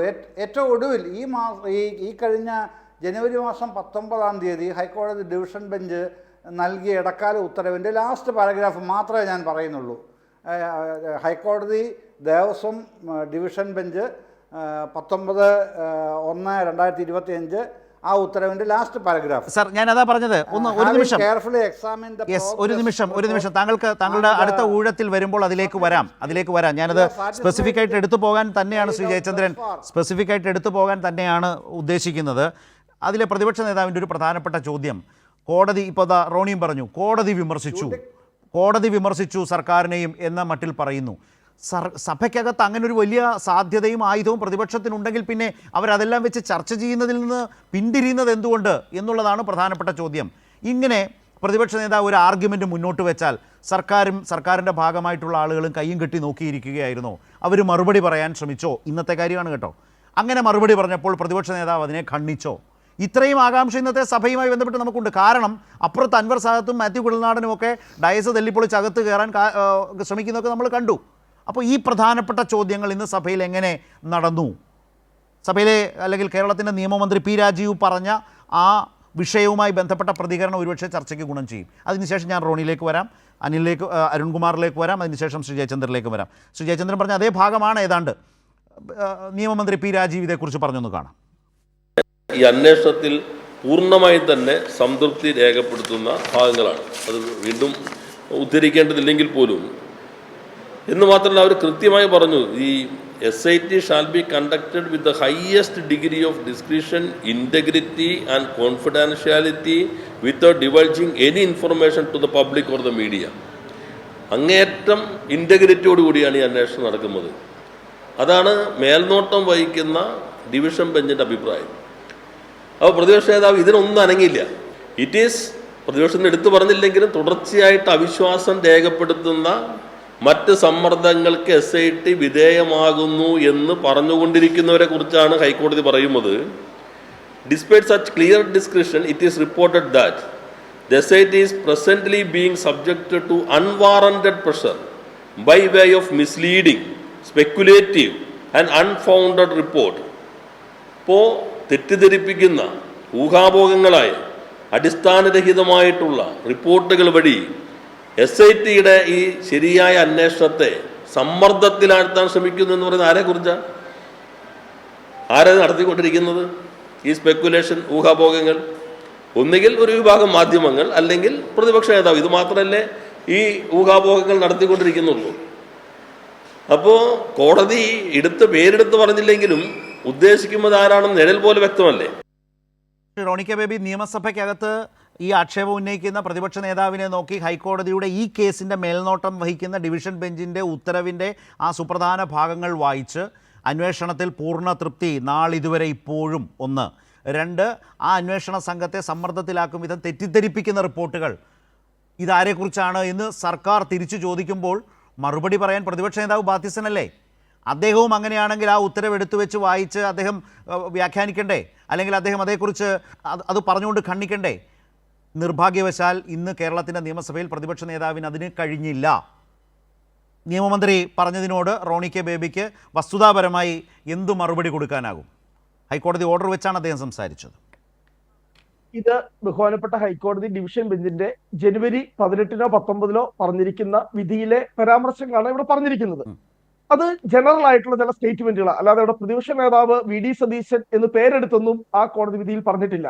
അല്ലെ പ്രതിപക്ഷ നേതാവും അന്വേഷണത്തെ സമ്മർദ്ദത്തിലാഴ്ത്തുന്നു, മിസ്ലീഡ് ചെയ്യുന്നു, കോൺസ്പിറൻസി ഉണ്ടാക്കുന്നു എന്നൊന്നും അവിടെ കൃത്യമായി പറഞ്ഞിട്ടില്ല. അവിടെ പറഞ്ഞിരിക്കുന്നത് സ്റ്റേറ്റ്മെന്റാണ്. ഒരു കാര്യം എന്താണെന്നറിയുമോ, ഇതിൽ ഈ ആർഗ്യുമെൻ്റ്, ഈ ആക്ഷേപം ഉന്നയിച്ചയാൾ പ്രതിപക്ഷ നേതാവാണ്. മുഖ്യമന്ത്രിയുടെ ഓഫീസ് സമ്മർദ്ദത്തിലാക്കുന്നു, അദ്ദേഹം പറഞ്ഞത് വെച്ച് മാധ്യമങ്ങൾ റിപ്പോർട്ട് ചെയ്തു. അത് കണ്ടുകൊണ്ടിരുന്ന കോടതിയാണ് പറഞ്ഞത് ഇത്തരം റിപ്പോർട്ടുകൾ, തെറ്റിദ്ധരിപ്പിക്കുന്ന റിപ്പോർട്ടുകൾ, അത് തന്നെയാണ് മന്ത്രി രാജീവ് പറഞ്ഞത്. നേരിട്ട് പ്രതിപക്ഷ നേതാവിൻ്റെ പേര് പറഞ്ഞില്ലെങ്കിലും അദ്ദേഹം ഉന്നയിച്ച ആരോപണം ഏറ്റെടുത്ത് മാധ്യമങ്ങൾ റിപ്പോർട്ട് ചെയ്തതിനെ കുറിച്ചാണ് ആ കോടതി പറഞ്ഞത്. ജനറൽ സ്റ്റേറ്റ്മെൻറ്റ്സ് അല്ല. അത് ഈ കേസുമായി ബന്ധപ്പെട്ട് അന്വേഷണ സംഘത്തിന് കൊടുക്കുന്ന ഒരു വലിയ മാർഗനിർദ്ദേശമാണ്. പറഞ്ഞോളൂ പൂർത്തിയാക്കി. ബഹുമാനപ്പെട്ട കോടതി പറഞ്ഞ രണ്ട് കാര്യങ്ങൾ ഏതൊക്കെ ഈ പാനലിലുള്ള ആരും സമ്മതിക്കുമെന്ന് തോന്നില്ല. കേസിൽ മന്ദതയുണ്ട് എന്ന് പറഞ്ഞത് ബഹുമാനപ്പെട്ട കേരള ഹൈക്കോടതി തന്നെയാണ്. ഏത് കോടതി? അതാണ് റോണി, ഈ കേസ് താങ്കൾ ഒരു കാര്യം ആദ്യമായി സമ്മതിച്ചു, ഡിവിഷൻ ബെഞ്ച് എന്ന് പറഞ്ഞു. റോണി ഡിവിഷൻ ബെഞ്ച് എന്ന് ആദ്യം പറഞ്ഞു. ആ ഡിവിഷൻ ബെഞ്ചാണോ? ഡിവിഷൻ ബെഞ്ച് പറഞ്ഞത് മാത്രം ഞാൻ ചോദിക്കട്ടെ, ഹൈക്കോടതി ഏത് ബെഞ്ചാണെങ്കിലും അത് ഇതിന്റെ നിയമപരമായ എല്ലാ കാര്യങ്ങളും മനസ്സിലാക്കി തന്നെയാണ് എല്ലാ ബെഞ്ചിനും. അരുൺ അതിൽ ചലഞ്ച് ചെയ്യുന്നുണ്ടോ? ആ ഒരൊറ്റ പോയിന്റ് അരുൺ ചലഞ്ച് ചെയ്യുന്നുണ്ടോ? ഈ വാദമാണ് പ്രതിപക്ഷ നേതാവ് മുതൽ ഇങ്ങോട്ട് പറയുന്നത്. അത് ആളുകളെ തെറ്റിദ്ധരിപ്പിക്കുന്നതാണ്. അത് മാത്രം എനിക്ക് പിന്നെ റോണിലേക്ക് പോകണം. വരാം. ആ പോയിന്റ് മാത്രം. അത് കഴിഞ്ഞ് റോണിലേക്ക് പോകണം. അരുൺ പ്ലീസ്. ഫാക്ട് മാത്രം മതി, വേറെ ഒന്നും വേണ്ട. ഫാക്ട് മാത്രം. വരാം. അരുൺ ഇത് മാത്രം അത് നിരന്തരം പറയുകയാണല്ലോ. അപ്പോൾ എനിക്ക് ഇവിടെ സംസാരിക്കുന്നത് നേരെ താങ്കളിലേക്ക് ഇല്ല, അത് കഴിഞ്ഞ് എത്ര നേരം വേണമെങ്കിലും പറഞ്ഞു. ഈ കേസിന്റെ അന്വേഷണവുമായി ബന്ധപ്പെട്ടുകൊണ്ട് ഒരിക്കലും ഹൈക്കോടതി ഡിവിഷൻ ബെഞ്ച് അങ്ങനെ പറഞ്ഞിട്ടില്ല. ഒരിക്കലും ഈ കേസിന്റെ അന്വേഷണ ഘട്ടത്തെ വിമർശിച്ചിട്ടില്ല. ഇതുവരെയുള്ള അന്വേഷണത്തിൽ സാറ്റിസ്ഫൈഡ് ആണ്. അതുകൊണ്ട് ഒരു തരത്തിലുള്ള ആക്ഷേപങ്ങളോ അല്ലെങ്കിൽ ആക്രമണമോ ഉണ്ടായാലും നിങ്ങൾ ധൈര്യമായിട്ട് പോകാനേ പറഞ്ഞിട്ടുള്ളൂ. ഈ പറയുന്ന പ്രസ്താവനകളൊക്കെ തെറ്റാണ്. ഈ പറഞ്ഞ വാക്ക് ഹൈക്കോടതി പറഞ്ഞിട്ടുണ്ടെങ്കിൽ ഒന്ന് കോൺഗ്രസ് പ്രതിനിധി ഏത് ജഡ്ജ്മെന്റ് എന്ന് ദിവസത്തെ ഒന്ന് വായിച്ച് കേൾപ്പിക്കുക, അല്ലെങ്കിൽ ആ ഡേറ്റ് പറഞ്ഞാൽ മതി, ഞാൻ എടുത്ത് നോക്കാം, ഞാൻ വായിച്ച് കേൾപ്പിക്കാം. സിംഗിൾ ബെഞ്ചും കോടതിയല്ലെന്നാണ് അദ്ദേഹം ചോദിക്കുന്നത്. ഇല്ല. സിംഗിൾ ബെഞ്ച് ജാമ്യാപേക്ഷ പരിഗണിക്കുമ്പോൾ അതുവരെയുള്ള അന്വേഷണത്തിന്റെ തോത് ചോദിച്ചതല്ലാതെ ഒരു ഉത്തരവിന്റെ ഭാഗമായിട്ടും അത്തരത്തിൽ വന്നില്ല. ജാമ്യാപേക്ഷ എന്ന് പറഞ്ഞാൽ ഒന്നുകിൽ നിരസിക്കുക, അല്ലെങ്കിൽ അത് അനുവദിക്കുക, അല്ലെങ്കിൽ നീട്ടിവെക്കുക. ഈ 3 കാര്യമുള്ളൂ. ഇതിലൊന്നും ഇത് ഉൾപ്പെട്ടിട്ടില്ല. റോണി കെ ബേബി, അതാണ് നിയമപരമായി ഇതിന്റെ വ്യക്തത അരുൺ വരുത്തിയത് അഭിഭാഷകൻ എന്ന നിലയിൽ. ശരി, ഞാനൊരു ചോദിക്കട്ടെ. ഈ പ്രതികൾ അതിൽ പല ആളുകളും സുപ്രീം കോടതി വരെ ജാമ്യത്തിന് പോയി. ആ സുപ്രീം കോടതി വരെ ജാമ്യത്തിന് പോയപ്പോഴും അതിനെ ശക്തമായിട്ട് എതിർത്തവരാണ് പ്രോസിക്യൂഷൻ. നിങ്ങൾ എന്തുകൊണ്ടാണ് അവരുടെ ജാമ്യാപേക്ഷ എതിർത്തത്? കാരണം അവർ പുറത്തു വന്നു കഴിഞ്ഞാൽ ഈ കേസിനെ വഴിതിരിച്ചുവിടാൻ സാധ്യതയുണ്ട്. കാരണം അവർ പുറത്തു വന്നു കഴിഞ്ഞാൽ അവർ അതുമായി ബന്ധപ്പെട്ട് ഗൂഢാലോചന നടത്തി. ഒരു കാര്യം മനസ്സിലാക്കണം, ഇതുവരെ ഇതിന് തൊണ്ടി മുതൽ പോലും കണ്ടെത്തുവാനായിട്ട് കഴിഞ്ഞിട്ടില്ല. CPM നേതാക്കൾ എന്താ പറയുന്നത്? CPM നേതാക്കൾ പറയുന്നത് ഞങ്ങൾ പത്മകുമാറിനെതിരെ നടപടി എടുത്തിട്ടില്ല, വാസുവിനെതിരെ നടപടി എടുത്തിട്ടില്ല, കാരണം അവരുടെ പേര് കുറ്റപത്രം പോലും വന്നിട്ടില്ല. കുറ്റപത്രം വന്നു കഴിയുമ്പോൾ ഞങ്ങൾ അതിന് നടപടി എടുക്കാം, നിയമപരമായിട്ടുള്ള കാര്യങ്ങൾ വരുമ്പോൾ നടപടി എടുക്കാം. കാരണം ഇപ്പോൾ കുറ്റപത്രം കിട്ടാതെ ഇവരെല്ലാം ജാമ്യത്തിൽ പുറത്തു വരാൻ പോവുക. ഞാൻ പറഞ്ഞത് 90 പോലും ഇപ്പോൾ നിങ്ങൾ അതിനേക്കാൾ ഹൈക്കോടതിയുടെ ഡിവിഷൻ ബെഞ്ച് ഒന്നും പറഞ്ഞിട്ടില്ല എന്ന് പറഞ്ഞുകൊണ്ട് സേഫ് സോണിലാണെന്ന് വിചാരിക്കണ്ട. പ്രതിപക്ഷ നേതാവിന്റെ വാദം തെറ്റാണെന്നല്ല ഇത് വ്യക്തമാകുന്നത്. പ്രതിപക്ഷ നേതാവ് പറഞ്ഞു SITയെ മുഖ്യമന്ത്രിയുടെ ഓഫീസ് സമ്മർദ്ദത്തിലാക്കുന്നു. ഹൈക്കോടതി പറഞ്ഞതാണ് ഈ കേസിന്റെ മേൽനോട്ടം വഹിക്കുന്ന ഹൈക്കോടതിയുടെ ഡിവിഷൻ ബെഞ്ച് പറഞ്ഞു അത് ശരിയല്ല, തെറ്റാണ്, ഇത്തരം തെറ്റായ കാര്യങ്ങൾ പ്രചരിപ്പിക്കരുത്, റിപ്പോർട്ടുകൾ പ്രചരിപ്പിക്കരുത് എന്ന് പറഞ്ഞാൽ പ്രതിപക്ഷ നേതാവിന്റെ ആർഗ്യുമെന്റ് പൊളിഞ്ഞു എന്നാണ്. ഇവിടെ ഈ പ്രതികൾ അകത്ത് കിടന്നാലും പുറത്ത് കിടന്നാലും ഒരുപോലെയാണെന്ന് പറയുകയാണെങ്കിൽ നിങ്ങൾ ഒരിക്കലും ചോദിച്ചതിനല്ലേ റോണി നമ്മൾ കമന്റ് ചെയ്യേണ്ടത്? വേറെ ഏതോ വഴിക്ക് സഞ്ചരിച്ചിട്ട് എന്ത് കാര്യമാണ്? ഞാൻ പറഞ്ഞിട്ട് അങ്ങോട്ട് വരിക. എന്നോട് വളരെ കൃത്യമായി തന്നെ ഇവിടെ പറഞ്ഞു പിന്നെ പ്രതിപക്ഷ നേതാവിന്റെ വാദഗതികളെല്ലാം കോടതി തള്ളി എന്ന് പറഞ്ഞു. പക്ഷെ പ്രതിപക്ഷ നേതാവ് പറഞ്ഞത് അവിടെ കോടതി സൈലൻസ് ചെയ്തിട്ടില്ലേ? ഇവിടെ പറഞ്ഞെന്താ പ്രതിപക്ഷ നേതാവിന്റെ വാദങ്ങൾ മുഴുവൻ തള്ളിക്കളഞ്ഞു. അല്ലെങ്കിൽ പബ്ലിസിറ്റി ആണോ അതോ ഈ പ്രതിപക്ഷ നേതാവിന് ഇനി ഇത് പറഞ്ഞു നടക്കാൻ കഴിയില്ലെന്നേ, അതാണ് ഇതിലെ പ്രശ്നം. അരുൺകുമാർ, പ്രതിപക്ഷ നേതാവിന് അദ്ദേഹം ഈ SITയുമായി ബന്ധപ്പെട്ട് മുഖ്യമന്ത്രിയുടെ ഓഫീസ് സമ്മർദ്ദത്തിലാക്കി എന്ന നിലയിലൊരു വാദം ഇനി മുന്നോട്ട് വെക്കാൻ കഴിയുമോ? ഇപ്പോൾ ഹൈക്കോടതിയുടെ ഡിവിഷൻ ബെഞ്ച്, ഈ കേസിന്റെ മേൽനോട്ടം വഹിക്കുന്ന ആ കോടതി ആ വാദഗതിയെ അതുമായി ബന്ധപ്പെട്ട് പ്രതിപക്ഷ നേതാവ് പറഞ്ഞതുമായി ബന്ധപ്പെട്ട് കൊടുത്ത മാധ്യമ റിപ്പോർട്ടുകളെ പൂർണ്ണമായും നിരാകരിച്ചുകൊണ്ട് തന്നെ ഒരു ഗൈഡ് ലൈൻ പുറത്തിറക്കിയതോടെ, ആ ഉത്തരവിൻ്റെ ഭാഗമാക്കിയതോടെ പ്രതിപക്ഷ നേതാവിന് ഇനി ഇത് സഭയ്ക്കകത്തും പുറത്തും പറയാൻ കഴിയുന്ന കാര്യമാണോ? ആ പദവിയിലിരിക്കുന്ന ഒരാൾക്ക് ചേർന്ന പരിപാടിയാണോ, യോജിക്കുന്ന കാര്യമാണോ? അരുൺ,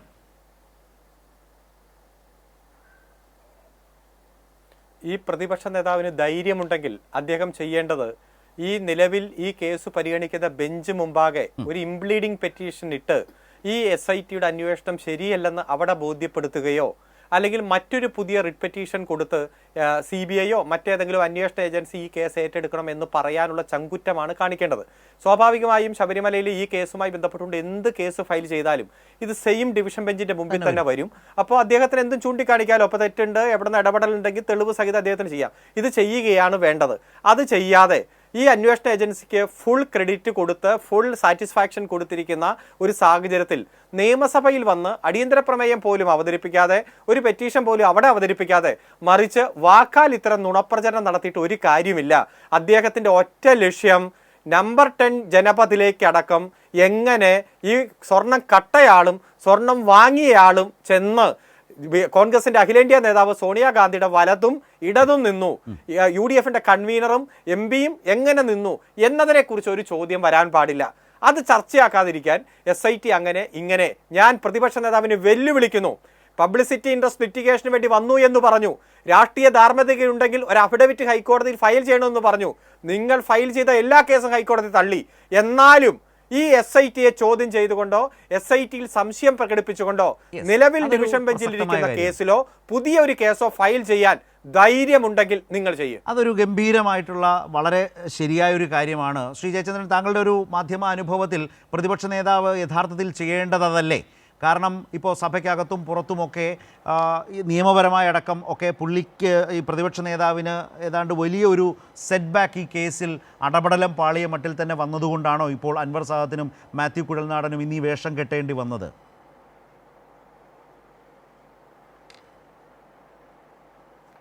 ശ്രദ്ധ, ഞാൻ ഇപ്പോൾ അരുൺ പറഞ്ഞ ഇതേ ചോദ്യം ഞാൻ പല ചാനൽ ചർച്ചകളിലും കോൺഗ്രസ് പ്രതിനിധികളോട് ഉന്നയിച്ചിട്ടുണ്ട്. നിങ്ങൾ എന്തുകൊണ്ടൊരു ഇംപ്ലീഡിംഗ് പെറ്റീഷൻ കൊടുക്കുന്നില്ല? ആ ചോദ്യം ഉയരുമ്പോഴൊക്കെ നിശബ്ദത പാലിക്കുകയാണ് ഇവരുടെ പതിവ്. അതിന് മറുപടി പറയില്ല. ഇവിടെ ഇപ്പോൾ നമ്മൾ പറയുമ്പോൾ ഇതൊരു സവിശേഷമായ ഒരു കേസാകുന്നത് എങ്ങനെയാണെന്ന് വെച്ചാൽ, ഹൈക്കോടതിയുടെ division bench, Devaswom bench, justice Raja വിജയരാഘവനും ജസ്റ്റിസ് KV വിജയകുമാറും അടങ്ങുന്ന ദേവസ്വം ഡിവിഷൻ ബെഞ്ച് സ്വമേധയാ എടുത്ത കേസാണിത്. ഈ സ്വമേധയാ എടുത്ത കേസിൽ ആണ് SIT, സ്പെഷ്യൽ ഇൻവെസ്റ്റിഗേഷൻ ടീമിനെ ഈ അതേ ഡിവിഷൻ ബെഞ്ച് തന്നെ വെച്ചിരിക്കുന്നത്. അവരുടെ ഇടക്കാല റിപ്പോർട്ടുകൾ ഓരോ 2 ആഴ്ച കൂടുമ്പോൾ കൊടുക്കണം. ഇൻ ക്യാമറ പ്രൊസീഡിങ്സിലാണത് ബാക്കി കാര്യങ്ങൾ ചെയ്യുന്നത്. എല്ലാം നമുക്കറിയുന്നതാണ്. അപ്പോൾ അതുമായി ബന്ധപ്പെട്ട് 90 ദിവസം കഴിയുമ്പോൾ സ്വാഭാവിക ജാമ്യത്തിന് അർഹതയുള്ള ആൾക്കാർ കോടതി ചെല്ലും. അങ്ങനെയാണ് ജസ്റ്റിസ് ബദറുദ്ദീൻ്റെ ബെഞ്ചിൽ ചെല്ലുന്നത്. ഈ ഒരു ജസ്റ്റിസ് ബദറുദ്ദീൻ എന്ന് പറയുന്ന ഒരു സിംഗിൾ ജഡ്ജ് ഇത് പരിഗണിക്കുമ്പോൾ നിങ്ങൾക്കിത് പറയാനുള്ള സ്വാതന്ത്ര്യമുണ്ട്. പ്രൊഫസർ റോണി കെ ബേബിക്ക് ഇത് പറയാനുള്ള സ്വാതന്ത്ര്യമുണ്ട്. പ്രൊവൈഡഡ് അടിസ്ഥാനപരമായ പ്രശ്നം എന്ന് പറഞ്ഞാൽ നിങ്ങൾ മറ്റേതാണ് ബൈൻഡിങ് ആയിട്ടുള്ളത്. ഏതാണ്? ഹൈക്കോടതിയുടെ ദേവസ്വം ഡിവിഷൻ ബെഞ്ചിൻ്റെ ഇടക്കാല ഉത്തരവാണ് ബൈൻഡിങ് ആയിട്ടുള്ള ഈ കേസിലുള്ളത്. നിങ്ങളത് ഒരാവർത്തിയെങ്കിലും വായിച്ചിട്ട് ഈ ചർച്ചയ്ക്ക് വരണമെന്നേ. പക്ഷെ അത് മൂടി വെച്ചിട്ട് നിങ്ങൾ ഉയർത്തിപ്പിടിക്കുന്നത് ഈ ജാമ്യാപേക്ഷയായിട്ട് സിംഗിൾ ബെഞ്ചിൻ്റെ മുമ്പിൽ ചെല്ലുന്ന ജസ്റ്റിസ് ബദറുദ്ദീൻ്റെ മുമ്പിൽ ചെന്ന 1, 2, 3 ആൾക്കാരുടെ ജാമ്യാപേക്ഷ പരിഗണിക്കുമ്പോൾ അദ്ദേഹം വാക്കാൽ നിരീക്ഷിച്ച കാര്യങ്ങൾ അല്ലെങ്കിൽ ഇൻ റൈറ്റിംഗ് തന്നിട്ടുള്ള കാര്യങ്ങൾ അതാണോ പ്രധാനമായിട്ട് വാദിക്കേണ്ടത്? നിങ്ങൾ അവിടെ തന്നെ തോൽക്കുകയല്ലേ? നിങ്ങൾ തുടങ്ങുന്നത് തന്നെ തോറ്റുകൊണ്ടാണ്. ഇങ്ങനെ തോൽവിയായിട്ട് നിൽക്കുന്ന ഒരു പ്രതിപക്ഷ നേതാവിനെ അല്ല, പ്രതിപക്ഷ നേതാവിനെ പാർട്ടിക്കാരെങ്കിലും പ്രതീക്ഷിക്കുന്നത് നിങ്ങൾ മനസ്സിലാക്കണ്ടേ. അദ്ദേഹം തന്നെ അവകാശപ്പെടുന്നത് പോലെ ആ മനുഷ്യൻ്റെ പ്രാക്ടീസിങ് ലോയർ ആയിരുന്നു എന്നാണല്ലോ പറയുന്നത്. അങ്ങനെ ഒരാൾ ഞാൻ അടിവരയിട്ട് പറയുന്നു, അങ്ങനെ ഒരാൾ ഇത്തരം കേസ് ആവർത്തിച്ച് മാധ്യമങ്ങളുടെ മുമ്പിൽ പറയുമ്പോൾ സ്വയം പരിഹാസനാകുകയല്ലേ ചെയ്യുന്നത്. SITക്ക് ഈ കേസ് കൊടുത്തിരിക്കുന്നത് ഡിവിഷൻ ബെഞ്ചാണെന്നും ഡിവിഷൻ ബെഞ്ചിൻ്റെ ഇടക്കാല റിപ്പോർട്ടുകൾ നമ്മുടെ എല്ലാവരുടെയും കയ്യിലുണ്ടെന്നും അറിയാമെന്നിരിക്കെ ഈ ജാമ്യമായിട്ട് ചെന്ന ആൾക്കാർക്ക് വേണ്ടി അല്ലെങ്കിൽ അവരുടെ കാര്യം സംസാരിക്കുമ്പോൾ ജസ്റ്റിസ് ബദറുദ്ദീൻ പറഞ്ഞ കാര്യങ്ങൾ മാത്രം എടുത്ത് ഉയർത്തിപ്പിടിച്ചുകൊണ്ട് ഇതാ ഹൈക്കോടതി ഇങ്ങനെ പറഞ്ഞില്ലേ എന്ന് പറയുന്നതിൻ്റെ അകത്ത് പരിഹാസത്താണ് ഞാൻ ആവർത്തിച്ച് ചോദിക്കുന്നത്. എന്തുകൊണ്ടാണത് കോൺഗ്രസ്സുകാർക്ക് മനസ്സിലാവാത്തത്? അപ്പോൾ പ്രശ്നം എന്താണ് ശരത്തിനെ അറിയാമോ? മനസ്സിലാവാഞ്ഞിട്ടല്ല, ഇവർക്കിതറിയാം. ഇപ്പോൾ ഇവിടെ പാനലിസ്റ്റ് ആയിട്ടിരിക്കുന്ന പ്രൊഫസർ റോണി കെ ബേബിക്കും കൃത്യമായി ഇതറിയാം. താൻ പറയുന്നത് ശരിയല്ല എന്ന് അദ്ദേഹത്തിന് അറിയാം. പക്ഷേ ഈ പ്രതിപക്ഷ നേതാവ് പറഞ്ഞ് അതേപോലെ തന്നെ ആവർത്തിക്കാനുള്ള ബാധ്യതയിൽ നിന്ന് അദ്ദേഹത്തിന് വിട്ടുമാറാൻ കഴിയുന്നില്ല. അതാ കോൺഗ്രസ് പാർട്ടിയുടെയും UDFിൻ്റെയും മൊത്തത്തിലുള്ള രാഷ്ട്രീയ പ്രതിസന്ധിയുടെ ഭാഗമായിട്ട് തന്നെയാണ് ഞാൻ കാണുന്നത്. അതിൻ്റെ തുടർച്ചയാണ് നിയമസഭയിൽ എല്ലാ ദിവസങ്ങളും നമ്മൾ കണ്ടുകൊണ്ടിരിക്കുന്നത്. അതിന് പുറത്തേക്ക് വ്യാപിപ്പിക്കാൻ പോവുകയാണെന്ന് പറയുന്നു. അത്രത്തോളം കൂടുതൽ ദുരന്തമാവും ഇവരുടെ ഈ പരിഹാസത ഒരു രാഷ്ട്രീയ ദുരന്തമായിട്ട് തന്നെ മാറ്റിക്കൊണ്ടുവരികയാണ് പ്രതിപക്ഷ നേതാവും അനുയായികളും ചെയ്തുകൊണ്ടേയിരിക്കുന്നത്. അതിന് കേരളത്തിന് വില കൊടുക്കാൻ കഴിയില്ല, അതിൻ്റെ ആവശ്യവും കേരളത്തിനില്ല. കാരണം നിയമപരമായി മാത്രമാണ് ഈ കേസ് അന്വേഷിക്കപ്പെടുന്നത്. നിയമപരമായി മാത്രമാണ് SITയുടെ ഇടക്കാല റിപ്പോർട്ടുകൾ ഇൻ ക്യാമറയായിട്ട് പരിശോധിക്കുന്നത്. എന്തുകൊണ്ടാണ് കൂടുതൽ വിവരങ്ങളും കിട്ടാതെ സ്പെക്കുലേഷനിൽ മറ്റ് ഈ ഭരണ LDF വിരുദ്ധ മാധ്യമങ്ങൾ സ്ഥിരം സ്പെക്കുലേഷൻ നടത്തുന്നത് എന്തുകൊണ്ടാണ്? അതുകൊണ്ടാണ് ഹൈക്കോടതിക്ക് തന്നെ സ്പെക്കുലേറ്റീവ് എന്ന പദം പ്രയോഗിക്കേണ്ടി വന്നത്. ആ തരത്തിലുള്ള സ്പെക്കുലേഷൻ കൊണ്ട് ഇറങ്ങിയിരിക്കുകയാണ്. എന്തിനാണ്? ഗവൺമെന്റിട്ട് അടിക്കാൻ വടി കിട്ടുമോ? ഒരു രക്ഷയുമില്ല. ഇതാണ് പ്രശ്നം. അപ്പം നിങ്ങൾ ഈ ചർച്ചയിൽ ഉന്നയിക്കുമ്പോൾ ഇതല്ല ഏത് ചർച്ചയിലാണെങ്കിലും ശരി നിങ്ങൾക്ക് വിമർശിക്കാം, ഗവൺമെന്റിനെ വിമർശിക്കാം. ഞാൻ ആദ്യം പറഞ്ഞല്ലോ. പക്ഷേ നിങ്ങൾ ഈ ഇടക്കാല ഉത്തരവുകൾ ഇതുവരെ വന്നിട്ടുള്ള ഏറ്റവും ഒടുവിൽ വന്നിട്ടുള്ളത് ഈ 19-ാം തീയതിയാണ്, ജനുവരി 19. ഇപ്പോൾ ഇനി ഫെബ്രുവരി 9 അദ്ദേഹത്തിന്റെ പ്രശ്നമല്ല.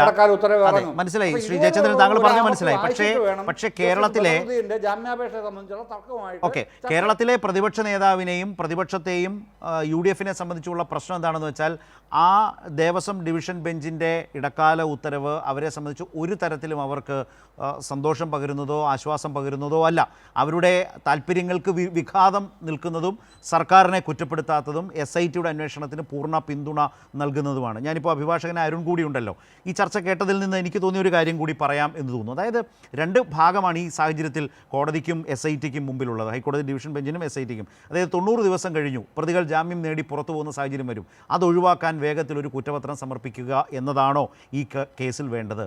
അതോ റോണി കെ ബേബി മുമ്പ് പറഞ്ഞതുപോലെ ഈ ഉറവിടം കവർന്ന സ്വർണത്തിൻ്റെ ഉറവിടം അങ്ങനെയല്ല അല്ല അതാ പറഞ്ഞേ, അത് തന്നെ പറഞ്ഞേ, അങ്ങനെയാണോ? അതോ സ്വർണത്തിൻ്റെ ഉറവിടം, സ്വർണത്തിൻ്റെ കവർച്ചയുടെ പൂർണ്ണമായ സ്വർണത്തിൻ്റെ ഉറവിടം ആകെ കണ്ടെത്തി, അങ്ങനെ പറയുമ്പോൾ വേറൊന്നു കൂടിയുണ്ട്, അവിടെ ആകെ ഉണ്ടായിരുന്ന പതിച്ച സ്വർണത്തിൻ്റെ കണക്കും വേണം. അത് വെച്ചാൽ മാത്രമേ കവർച്ചയുടെ താരതമ്യത്തിലേക്ക് പോകാൻ കഴിയൂ.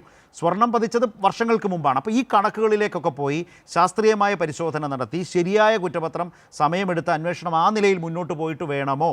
ഈ 2 താല്പര്യങ്ങളും 2 കാര്യങ്ങളും പരിഗണിച്ച് തന്നെയാവണം കോടതി ഒടുവിൽ ഈ SITയോട് പറയുന്നത്, നിങ്ങൾ അത് നോക്കണ്ട, കുറ്റപത്രം കൊടുക്കാത്തതിൻ്റെ പേരിൽ അവർക്ക് ജാമ്യം നൽകി എന്ന് പറയുന്നൊരു പ്രൊപ്പഗൻഡയ്ക്ക് മുമ്പിൽ കുടുങ്ങിപ്പോകാതെ ശാസ്ത്രീയമായ അന്വേഷണത്തെ മുന്നോട്ട് കൊണ്ടുപോകൂ എന്നൊരു ക്ലിയറൻസിലേക്ക് SIT പോകുന്നത് ഡിവിഷൻ ബെഞ്ചിൻ്റെ മാർഗനിർദ്ദേശത്തെ തുടർന്നാണ്, ഗൈഡ് ലൈനെ തുടർന്നാണ്. ഞാൻ പറഞ്ഞത് ഇതിൽ എന്തെങ്കിലും വിരുദ്ധമായിട്ടുള്ള കാര്യങ്ങളുണ്ടെങ്കിലോ കൂട്ടിച്ചേർക്കേണ്ടതുണ്ടെങ്കിലോ ഇതിൽ തെറ്റുണ്ടെങ്കിലോ നിങ്ങൾക്ക് ആർക്കും ചൂണ്ടിക്കാട്ടാം. എനിക്ക് തോന്നിയൊരു കാര്യമാണ്. അവിടെയും ഞാൻ റോണി കെ ബേബിയിലേക്ക് വരുന്നത്, പ്രതിപക്ഷ നേതാവ് ഇത് സർക്കാരിനെതിരെ ആയുധമാക്കാൻ നിരന്തരം ഉപയോഗിച്ചുകൊണ്ടിരുന്നത് SITക്ക് നേരെ സമ്മർദ്ദം വരുന്നു സർക്കാരിൽ നിന്ന് എന്നുള്ളതായിരുന്നു. മുമ്പ് നമ്മൾ പറഞ്ഞു. അതുമായി ബന്ധപ്പെട്ട് ഡിവിഷൻ ബെഞ്ചിൻ്റെ ആ ഉത്തരവ് നോക്കിയാൽ പ്രതിപക്ഷ നേതാവിന് ഇനി ഇത് ആവർത്തിക്കാൻ പോലും കഴിയാത്ത വണ്ണം കോടതി ചൂണ്ടിക്കാണിച്ചോട്ടെ. എന്താണ് ഒറ്റ കാര്യമുള്ളേ. അതായത് ഈ പ്രശ്നം നമുക്ക് ഇത് ഈ കേസ് പഠിക്കുന്ന ആർക്ക് മനസ്സിലാവുന്ന ഒരു അടിസ്ഥാന വസ്തുത എന്താണെന്നറിയാമോ? ഇപ്പോൾ ഈ കുറ്റപത്രം ചാർജ് ഷീറ്റ് കൊടുത്താൽ സംഭവിക്കുന്നത് എന്താണ്? ഈ കേസ് പഠിച്ചിട്ടുള്ള ആർക്കും അറിയാം. ഇപ്പോൾ ചാർജ് ഷീറ്റ് കൊടുത്താൽ, ഈ സ്വർണം വീണ്ടെടുക്കാൻ കഴിയാതെ ചാർജ് ഷീറ്റ് കൊടുത്താൽ സംഭവിക്കുന്നത് അനായാസം പ്രതികൾക്ക് രക്ഷപ്പെടാൻ സാധിക്കും കേസിൽ നിന്ന് തന്നെ. ഇത് മനസ്സിലാക്കിയിട്ട് തന്നെയാണ് കോടതി മുമ്പോട്ട് പോകുന്നത്, SIT മുമ്പോട്ട് പോകുന്നത്, ബാക്കി എല്ലാവരും അങ്ങനെ മുമ്പോട്ട് പോകുന്നത്. അത് മനസ്സിലാകാൻ അടിക്കുന്നതാണ് ഈ പ്രതിപക്ഷം ചെയ്യുന്നത്. ശരി, അതിലൊരു ഒരു കാര്യം കൊണ്ട്, സാധാരണ നിലയ്ക്ക് പോലീസ് അന്വേഷിച്ചുകൊണ്ടിരിക്കുകയാണെങ്കിൽ ഈ ഇതുപോലെ ഒരു 90 ദിവസത്തിൻ്റെ ഒരു സാഹചര്യം വരുമ്പോൾ കുറ്റപത്രം കൊടുക്കണോ, ജാമ്യം തടയണോ, അതോ അന്വേഷണത്തെ മുന്നോട്ട് കൊണ്ടുപോയി പിന്നാലെ കുറ്റപത്രം കൊടുത്താൽ മതിയോ എന്നൊക്കെ തീരുമാനിക്കുന്ന ആഭ്യന്തര വകുപ്പാകും, ഹോം ഡിപ്പാർട്ട്മെൻ്റ് ആകും ചെയ്യുന്നത്, പോലീസിൻ്റെ അന്വേഷണം. പക്ഷേ ഇവിടെ സാഹചര്യം വ്യത്യസ്തമാണ്. ഹോം ഡിപ്പാർട്ട്മെൻറ്റ് ഇതിൽ റോളില്ല. കാരണം ഹൈക്കോടതിയുടെ ഡിവിഷൻ ബെഞ്ചാണ് ഇതിൽ ഏത് പൊസിഷൻ സ്വീകരിക്കണം എന്ന് തീരുമാനിക്കുന്നത്. ആ ഡയറക്ഷനാണ് SITക്ക് പോയിട്ടുള്ളത്. ഇതാണ് ഇതിലെ വ്യത്യാസം എന്ന നിലയിൽ പറയുന്നത്. ഞാൻ പറഞ്ഞു വന്ന മുമ്പ് പറഞ്ഞ വിഷയത്തിലേക്ക് വരാം. പ്രതിപക്ഷ നേതാവിൻ്റെ സർക്കാരിനെതിരായ ആരോപണം പൂർണ്ണമായും കോടതി തള്ളിക്കളഞ്ഞു. അത് പ്രതിപക്ഷ നേതാവിൻ്റെ വാദത്തിൻ്റെ മുന പൂർണ്ണമായും ഒടിക്കുന്നതാണ്, സംശയമൊന്നും വേണ്ട. പക്ഷേ സഭയ്ക്കകത്ത് അത് വിശദീകരിക്കുമ്പോൾ അതിന് മറുപടി പറയാൻ പ്രതിപക്ഷ നേതാവ് ബാധ്യസ്ഥനല്ലേ? അദ്ദേഹം എന്തുകൊണ്ട് അതിന് തയ്യാറായില്ല? ഇന്ന് അദ്ദേഹം ഞാൻ പറഞ്ഞതാണ് ശരി, അത് ഇന്ന സാഹചര്യങ്ങളാൽ ഈ ഡിവിഷൻ ബെഞ്ചിൻ്റെ വിധിയിൽ തന്നെ അത് വ്യക്തമാണ് എന്ന് സ്ഥാപിച്ചെടുക്കാൻ പ്രതിപക്ഷ നേതാവിന് കഴിഞ്ഞിട്ടേ ഇല്ലെന്നേ. അവിടെയാണ് ഗൗരവമായത് കാണേണ്ടത്. അപ്പോൾ അതിൻ്റെ ഭാഗങ്ങൾ കൂടി ഒന്നുകൂടി നോക്കാം. ഇതുമായി ബന്ധപ്പെട്ട് നിയമമന്ത്രിക്ക് പുറത്ത് വാർത്താ സമ്മേളനത്തിൽ പിന്നീട് പറയേണ്ടി വരുന്നതും അതുകൊണ്ട് തന്നെയാണ്. അദ്ദേഹം പറഞ്ഞ എന്താണെന്ന് നോക്കാം. ഒരല്പം ദൈർഘ്യമുള്ള വീഡിയോ ആണ്. അതിനുശേഷം റോണിയിലേക്ക് വരാം. പറയുന്നത് നേരത്തെ നിങ്ങളെല്ലാവരും റിപ്പോർട്ട് ചെയ്താണ്, അതുകൊണ്ട് ഇവരുടെ മാത്രം കാണേണ്ടതില്ല. While talking to the reporters in Thiruvananthapuram, leader of opposition VD Sadishan alleged that officers were assigned by the CMO. Officers were assigned by the CMO എന്ന് വെച്ചാൽ CMO ചീഫ് മിനിസ്റ്റേഴ്സ് ഓഫീസ് ഈ ടീമിലേക്ക് അസൈൻ ചെയ്തിട്ടുള്ള ഉദ്യോഗസ്ഥർ extend intense pressure on the SIT that probes the case. He said, ഇതിനടുത്ത് ഭീഷണിയാണ്, the opposition was refraining from naming the officers. ഞങ്ങൾ ഇവരുടെ പേര് പറയുന്നതിൽ നിന്ന് ഇപ്പോൾ റിഫ്രൈൻ ചെയ്തേക്കും, ഇപ്പോൾ പറയുന്നില്ല, വിട്ടുവെക്കുന്നു. Concern only out of propriety but want that, മുന്നറിയിപ്പ് നൽകുകയാണ് ഉദ്യോഗസ്ഥർക്ക്. ഹി വുഡ് ബി കമ്പൽ എന്ന് വെച്ചാൽ റിപ്പോർട്ടർ പറയുന്നത് പ്രതിപക്ഷ നേതാവ് LOP would be compel to disclose their identities if they did not stop exerting pressure upon investigating officers. ഇപ്പോൾ ടീമിൽ ഉൾപ്പെടുത്തുന്നതിനെ കുറിച്ചും CM ഓഫീസിനകത്ത് പ്രഷറിനെ കുറിച്ചും പറഞ്ഞപ്പോൾ ബഹുമാനപ്പെട്ട ഹൈക്കോടതി ഈ അന്വേഷണത്തിന്റെ മേൽനോട്ടം വഹിക്കുന്ന ഡിവിഷൻ ബെഞ്ച് പറഞ്ഞു, the inclusion of 2 additional officers in the team based on request made, it is stated that objections were raised from certain quarters casting aspiration on the integrity of the said officers. ഈ certain quarter ആരാ? നിങ്ങളോടെല്ലാം ഇത് പറഞ്ഞതാരാ? എൻ്റെ ഒരു ധാരണ ഇത് ഒരു എക്സ്ക്ലൂസീവായിട്ട് ആരും കൊണ്ടുവന്നില്ല എന്ന് തോന്നുന്നു. ചാനലുകളുടെ എക്സ്ക്ലൂസീവ് ആയിരുന്നില്ല. ഇത് സമ്മർദ്ദത്തിന് ഇതിൽ 2 പേരെ പുതുതായി തിരികെ കയറ്റുന്നു എന്നൊന്നും ഒരു മാധ്യമവും റിപ്പോർട്ട് ചെയ്തില്ല. അപ്പോൾ സർട്ടൻ ക്വാർട്ടേഴ്സ് എന്നുള്ളത് ചിലപ്പോൾ ഫ്രം എ ഇൻഡിവിജ്വലാണ് യഥാർത്ഥത്തിൽ. പക്ഷെ കോടതി പിന്നെ മീഡിയ എല്ലാം വന്നല്ലോ. അപ്പോൾ ഈ ഉദ്യോഗസ്ഥരെ തിരികെ കയറ്റുന്നതിനെതിരെ പ്രതിപക്ഷ നേതാവല്ലേ പറഞ്ഞത്. അവനെ കോടതി എന്ത് പറയുന്നു? അതെന്തിനാ? ഈ ഇൻറ്റഗ്രിറ്റിയെ ചോദ്യം ചെയ്യാനാണ്. The officers concerned are competent, trustworthy and industrious, and that without strengthening the team it may not be possible to carry out any effective and timely investigation. ഇത് കേട്ടതിന് ശേഷം ഒരു ഒറ്റ പേജിൽ ഈ ടീമിലെ ആളുകളെ ഉൾപ്പെടുത്തിയതിനെയും കോടതി പ്രത്യേകമായി തന്നെ അംഗീകരിക്കുകയുണ്ടായി. ഒരു പ്രത്യേക ഉത്തരവ് ഈ ആളുകളെ ഉൾപ്പെടുത്തിയതിനെ സംബന്ധിച്ച് കോടതി ഒരു സിംഗിൾ പേജ് ഉത്തരവിലൂടെ അഭിനയം ശരിവയ്ക്കുകയുണ്ടായി. അപ്പോൾ യഥാർത്ഥത്തിൽ പ്രതിപക്ഷ നേതാവിനെതിരെയല്ലേ ഹൈക്കോടതി പരോക്ഷമായി ഈ അന്വേഷണത്തെ അട്ടിമറിക്കരുത് എന്ന് പറഞ്ഞത്? റൈറ്റ്, ഇതാണ് റോണി പ്രശ്നം. പ്രതിപക്ഷ നേതാവിന് തന്നെയാണ് കോടതി പറഞ്ഞത് ഈ അന്വേഷണത്തെ അട്ടിമറിക്കരുത് എന്ന് സ്ഥാപിച്ചെടുക്കും വിധം ആ ജഡ്ജ്മെൻ്റ് ഒക്കെ വെച്ച് കോടതിക്കകത്തും സഭയ്ക്കകത്തും പുറത്തും നിയമമന്ത്രി പറയുമ്പോൾ ഇതേ പ്രതിപക്ഷ നേതാവിന് ഇതേ ജഡ്ജ്മെൻറ്റ് വെച്ച് തന്നെ അദ്ദേഹത്തിൻ്റെ ഭാഗം സ്ഥാപിക്കാൻ ശ്രമിക്കാമായിരുന്നു. അതിന് അദ്ദേഹം പരിശ്രമിച്ചിട്ടേയില്ല. അതാണ് അതിലെ ഏറ്റവും ഗൗരവമായ വശം. അത് സ്വയം കീഴടങ്ങുകയാണ്. പ്രതിപക്ഷ നേതാവ് തന്നെയാണ് ഇങ്ങനെയൊക്കെ പറഞ്ഞത്. അതുകൊണ്ടാണ് കോടതി വളരെ സവിസ്തരം ആ ഭാഗത്തെക്കുറിച്ചൊക്കെ പറഞ്ഞു. ഞാൻ ഒന്നും ആവർത്തിക്കണ്ടല്ലോ, വളരെ വ്യക്തമായി തന്നെ അതിൽ എങ്ങനെയാണ് പ്രതിപക്ഷ നേതാവിന് എതിരാകുന്നത് കോടതിയുടെ ആ ജഡ്ജ്മെൻറ്റിൻ്റെ ആ ഭാഗങ്ങൾ ക്ലിയറായി നിയമമന്ത്രി പറഞ്ഞില്ലേ? മറുപടി പറഞ്ഞില്ലല്ലോ പ്രതിപക്ഷ നേതാവ്, സഭയ്ക്കകത്തും പുറത്തും. റോണിക്ക് പറയാം. ഇപ്പോൾ ഇവിടുത്തെ വാദങ്ങളെല്ലാം കേട്ടുകഴിഞ്ഞാൽ കോടതി ഒരു അന്തിമമായിട്ടുള്ള ഒരു ജഡ്ജ്മെന്റ് ഇവിടെ പറഞ്ഞിരിക്കുന്നു. സർക്കാരിന് അല്ലെങ്കിൽ SIT-ക്ക് പൂർണ്ണമായും ഞാൻ പറയട്ടെ, എന്റെ ഭാഗം ഒന്ന് പറഞ്ഞോട്ടെ, കാരണം പറഞ്ഞോട്ടെ. കാരണം ഇതേ കോടതി തന്നെയല്ലേ, ഇതേ കോടതിയുടെ ഡിവിഷൻ ബെഞ്ച് തന്നെയല്ലേ ഇതിന് അന്താരാഷ്ട്ര മാനങ്ങളുണ്ടെന്നും CBI അന്വേഷണം വേണമെങ്കിൽ പിന്നെ അതിന്റെ ഘട്ടം വരുമ്പോൾ ആകാമെന്നും പറഞ്ഞതും ഈ ഹൈക്കോടതിയുടെ ഡിവിഷൻ ബെഞ്ച്. ഞാൻ പറയട്ടെ, നമ്മൾ ചില ഭാഗങ്ങൾ അവിടുന്ന് അടർത്തിയെടുത്ത് ഏതൊക്കെയാലും ഇപ്പോൾ നിയമമന്ത്രിയുടെ കേൾക്കുമ്പോൾ വല്ലാതെ കാരണം ഇവിടെ പിന്നെ ബാലി കോലി നാട് വിടുന്ന മുദ്രാവാക്യം വിളിച്ച ആളാണ് നിയമമന്ത്രി. ഏതാ ബാലി?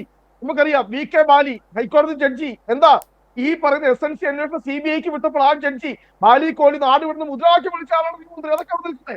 ഏതൊക്കെയാണ് CPM നേതാക്കന്മാർക്ക് ഞാൻ പറയട്ടെ സാർ, ഞാൻ പറയട്ടെ സാർ, ഇവിടുത്തെ വിഷയം പറയട്ടെ, ഇവിടുത്തെ അങ്ങനെ ഞാൻ ചോദിക്കട്ടെ, ഇതൊരു ജനാധിപത്യ രാജ്യമാണ്. ഇവിടെ നിയമസഭയിൽ ഒന്നും ഉന്നയിക്കരുത്, ജനങ്ങളുടെ മുമ്പിൽ ഒന്നും ഉന്നയിക്കരുത്, ഒരു പ്രശ്നവും ചൂണ്ടിക്കാട്ടരുത്, എല്ലാം നേരെ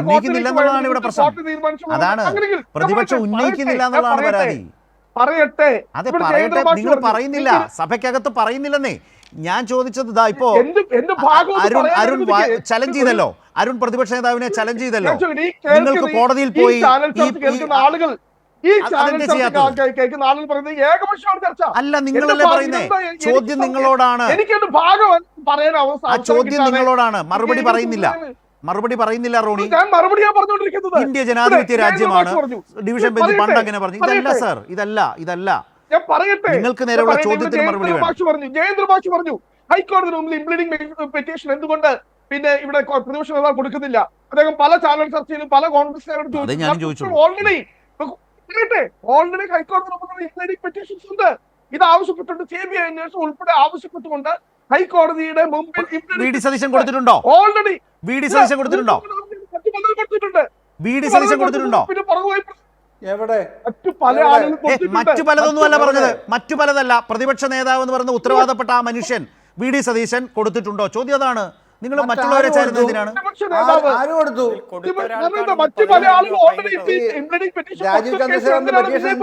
രാജീവ് ചന്ദ്രശേഖരന്റെ പെറ്റീഷനാണോ നിങ്ങൾക്ക് ബൈൻഡിംഗ് എന്നാണ് ആ ചോദ്യം. രാജീവ് ചന്ദ്രശേഖരന്റെ പെറ്റീഷനാണോ നിങ്ങൾക്ക് ബൈൻഡിംഗ്? എന്ത് പറ്റി? ഓൾറെഡി ഒരു ഈ രാജ്യത്തുള്ള മുഴുവൻ ആളുകൾ ഇംപ്ലീഡിംഗ് പെറ്റീഷനുമായിട്ട് കോടതി ഉണ്ട്. കോടതി മുമ്പിൽ ഇനി പ്രതിപക്ഷ നേതാവ് മാത്രം കാരണം അദ്ദേഹമാണ് ഈ സ്റ്റേറ്റ്മെന്റ് എടുത്തത്, അദ്ദേഹമാണ് ഈ അലിഗേഷൻ മുന്നോട്ട് വെച്ചത്. ആ അലിഗേഷൻ സ്ഥാപിച്ചെടുക്കുന്നത് അദ്ദേഹത്തിന്റെ ഉത്തരവാദിത്തമാണ്. അരുൺ ഈ പോയിന്റ് പ്രതിപക്ഷ നേതാവ് പറഞ്ഞു തള്ളിക്കളഞ്ഞില്ലെന്ന് നിങ്ങൾക്ക് പറയാൻ അതാണ്. ആ ഭയമുണ്ടപ്പോ, ആ ഭയമുണ്ട്, തള്ളിപ്പോയാലോ. Yes, clear. അരുണിന്റെ ഭാഗം നിങ്ങളെല്ലാം നിയമത്തിന്റെ കാര്യം പറയാൻ, ഞങ്ങളുടെ നിയമത്തിന്റെ കാര്യം പറയാതെ തള്ളിപ്പോകുമോ എന്ന ഭയം. ദേവസ്വം ബെഞ്ചിന്റെ മുന്നിൽ ഒരു ഇംപ്ലീഡിംഗ് പെറ്റീഷൻ നിലവിലില്ല. തെറ്റിദ്ധരിപ്പിക്കുകയാണ്. അതും പൊളിഞ്ഞു. ഇന്ന് വേറൊരാൾക്ക് ഒരു 10,000 രൂപ വീതം 4 കേസിൽ ഫൈൻ ഇട്ടല്ലോ. അതിലും ശബരിമല എന്നൊക്കെ പറഞ്ഞതാണ്. അറിയാം, ദേവസ്വം ബെഞ്ചിന്റെ മുന്നിൽ ഒരൊറ്റ ഇംപ്ലീഡിംഗ് പെറ്റീഷൻ പോലും നിലനിൽക്കുന്നില്ല. ഓക്കെ, അപ്പൊ അത് തീർന്നു. റോണിയുടെ ആർഗ്യുമെന്റ് പോയി. എന്തൊക്കെയാ പറയുന്നത്? ഞാൻ ചോദിക്കുന്ന പ്രതിപക്ഷ നേതാവിന് ഇല്ല സർ, അതാണ് അഭിഭാഷകനായ അരുൺ പറയുന്നത്. നമുക്ക് കുറച്ചുകൂടെ മുഖവിലേക്ക് എടുത്തേ പറ്റൂ. അരുൺ പൂർത്തിയാക്കിക്കോളൂ.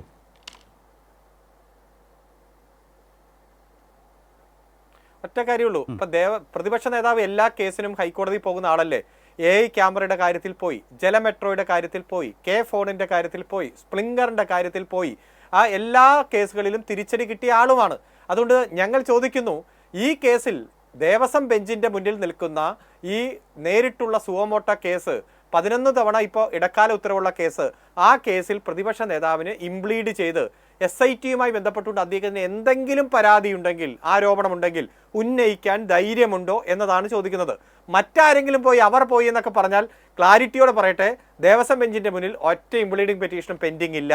മറ്റു പോയവർക്കൊക്കെ തിരിച്ചടിയും കിട്ടിയിട്ടുണ്ട്. ഇന്നിപ്പോൾ ഒരു അജയൻ എന്ന് പറയുന്ന വക്കീൽ, എനിക്കറിയാം, 10,000 രൂപ വീതം 4 കേസിലാണ് ഫൈൻ അടിച്ചത്. അത് ഒഴിവാക്കണം എന്ന് പറഞ്ഞ് പോയി, അതും ഒഴിവാക്കാൻ കഴിയില്ല, അത് ഫൈനായിട്ട് പൈസ അടയ്ക്കാൻ ഹൈക്കോടതി പറഞ്ഞത് നമ്മുടെ മുന്നിൽ. അരുൺ, ഈ പറഞ്ഞ വ്യക്തി ഒരു മാധ്യമ പ്രവർത്തകനല്ലേ? മാധ്യമപ്രവർത്തകനാണ്. അതെ അതെ, മാധ്യമപ്രവർത്തകനാണ്. വിവിധ കേസുകൾ, വിവിധ ആരോപണങ്ങൾ ഉന്നയിച്ച സർക്കാർ മാധ്യമപ്രവർത്തകനാണ്.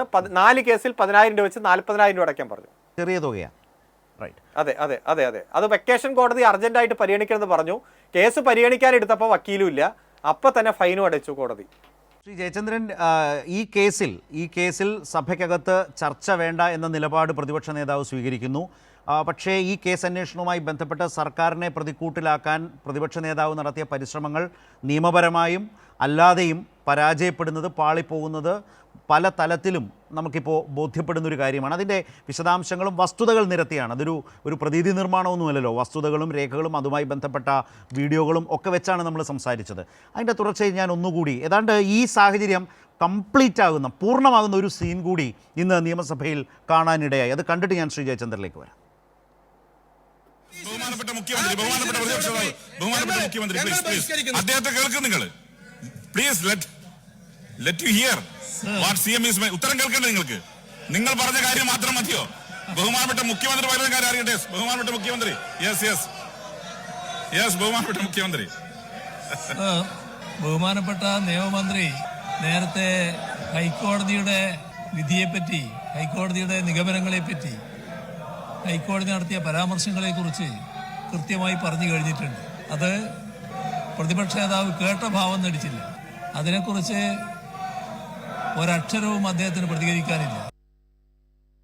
ശ്രീ M. ജയചന്ദ്രൻ, പ്രതിപക്ഷ നേതാവ് എന്ന നിലയിൽ VD സതീശന് സംഭവിച്ചൊരു സമ്പൂർണ്ണ പരാജയത്തിൻ്റെ തലമാണോ മുമ്പിൽ? കാരണം എന്താ, നമ്മൾ ഈ ചർച്ചയിൽ നിയമമന്ത്രി എന്ന നിലയിൽ രാജീവ് സഭയ്ക്കകത്ത് പറഞ്ഞത് പിന്നീട് മീഡിയ റൂമിൽ വാർത്താസമ്മേളനം നടത്തിയപ്പോൾ അതിൻ്റെ പ്രസക്ത ഭാഗങ്ങൾ തന്നെ കാട്ടിക്കൊണ്ടാണ് നമ്മൾ സംസാരിച്ച ജഡ്ജ്മെൻറ്റിൻ്റെ ഭാഗമൊക്കെ വെച്ച്. പിന്നീട് പത്രങ്ങളിൽ വന്ന പത്രങ്ങൾ ആധാരമാക്കിയത് പ്രതിപക്ഷ നേതാവിനെയാണ്. ആ പ്രതിപക്ഷ നേതാവിൻ്റെ കാഴ്ചപ്പാടിനെയാണ് കോടതി തിരുത്തിച്ചത്.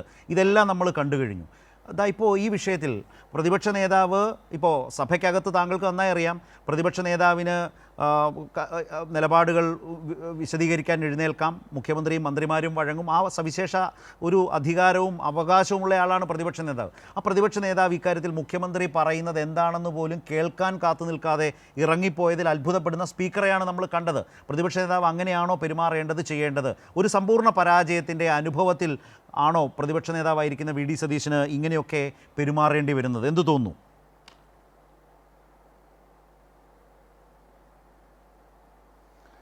ഈ വ്യക്തമായ ഒരു പദ്ധതി ഇവർക്കുണ്ട് എന്നുള്ളതാണ് ഇതിൽ നിന്നെല്ലാം നമുക്ക് മനസ്സിലായത്. കാരണം ഈ മനുഷ്യരുടെ ഭക്തിയും ഈശ്വരവിശ്വാസവും എങ്ങനെ രാഷ്ട്രീയമാക്കി മുതലെടുക്കാൻ സാധിക്കും, അതാണ് നിരന്തരം പ്രതിപക്ഷം ശ്രമിച്ചുകൊണ്ടേയിരുന്നത്. ഈ കേസിൻ്റെ തുടക്കം മുതൽ അങ്ങനെയാണല്ലോ നമ്മൾ കണ്ടുകൊണ്ടേയിരിക്കുന്നത്. പക്ഷേ ഓരോ ഘട്ടത്തിലും ഇപ്പോൾ ഗവൺമെൻറ് ഇക്കാര്യത്തിൽ ഒന്നും ചെയ്യാൻ കഴിയില്ല. ഇത് SITയുടെ നിയന്ത്രണത്തിലാണ്, SIT ഹൈക്കോടതി നിയന്ത്രണത്തിലാണ്. അങ്ങനെയാണ് ഈ അന്വേഷണങ്ങൾ മുഴുവൻ മുമ്പോട്ട് പോകുന്നതെന്നുള്ളത് സാമാന്യ ബുദ്ധിയുള്ള ഇതേപ്പറ്റി അന്വേഷിക്കുന്ന ആർക്കും അറിയാം. പ്രതിപക്ഷത്തിനൊന്നും അറിയാത്തതല്ല.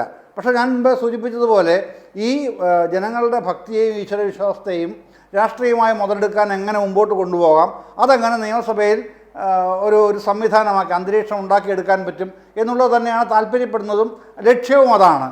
പക്ഷേ കൃത്യമായ വിശദീകരണങ്ങളോടെ നിയമമന്ത്രി ഇത് പറയുമ്പോൾ അതിന് പിന്നാലെ ഒപ്പം പുറത്ത് നടത്തിയ മീഡിയ റൂമിൽ നടത്തിയ സമ്മേളനത്തിൽ പാർലമെൻ്ററി കാര്യമന്ത്രിയും പങ്കെടുത്തിരുന്നല്ലോ.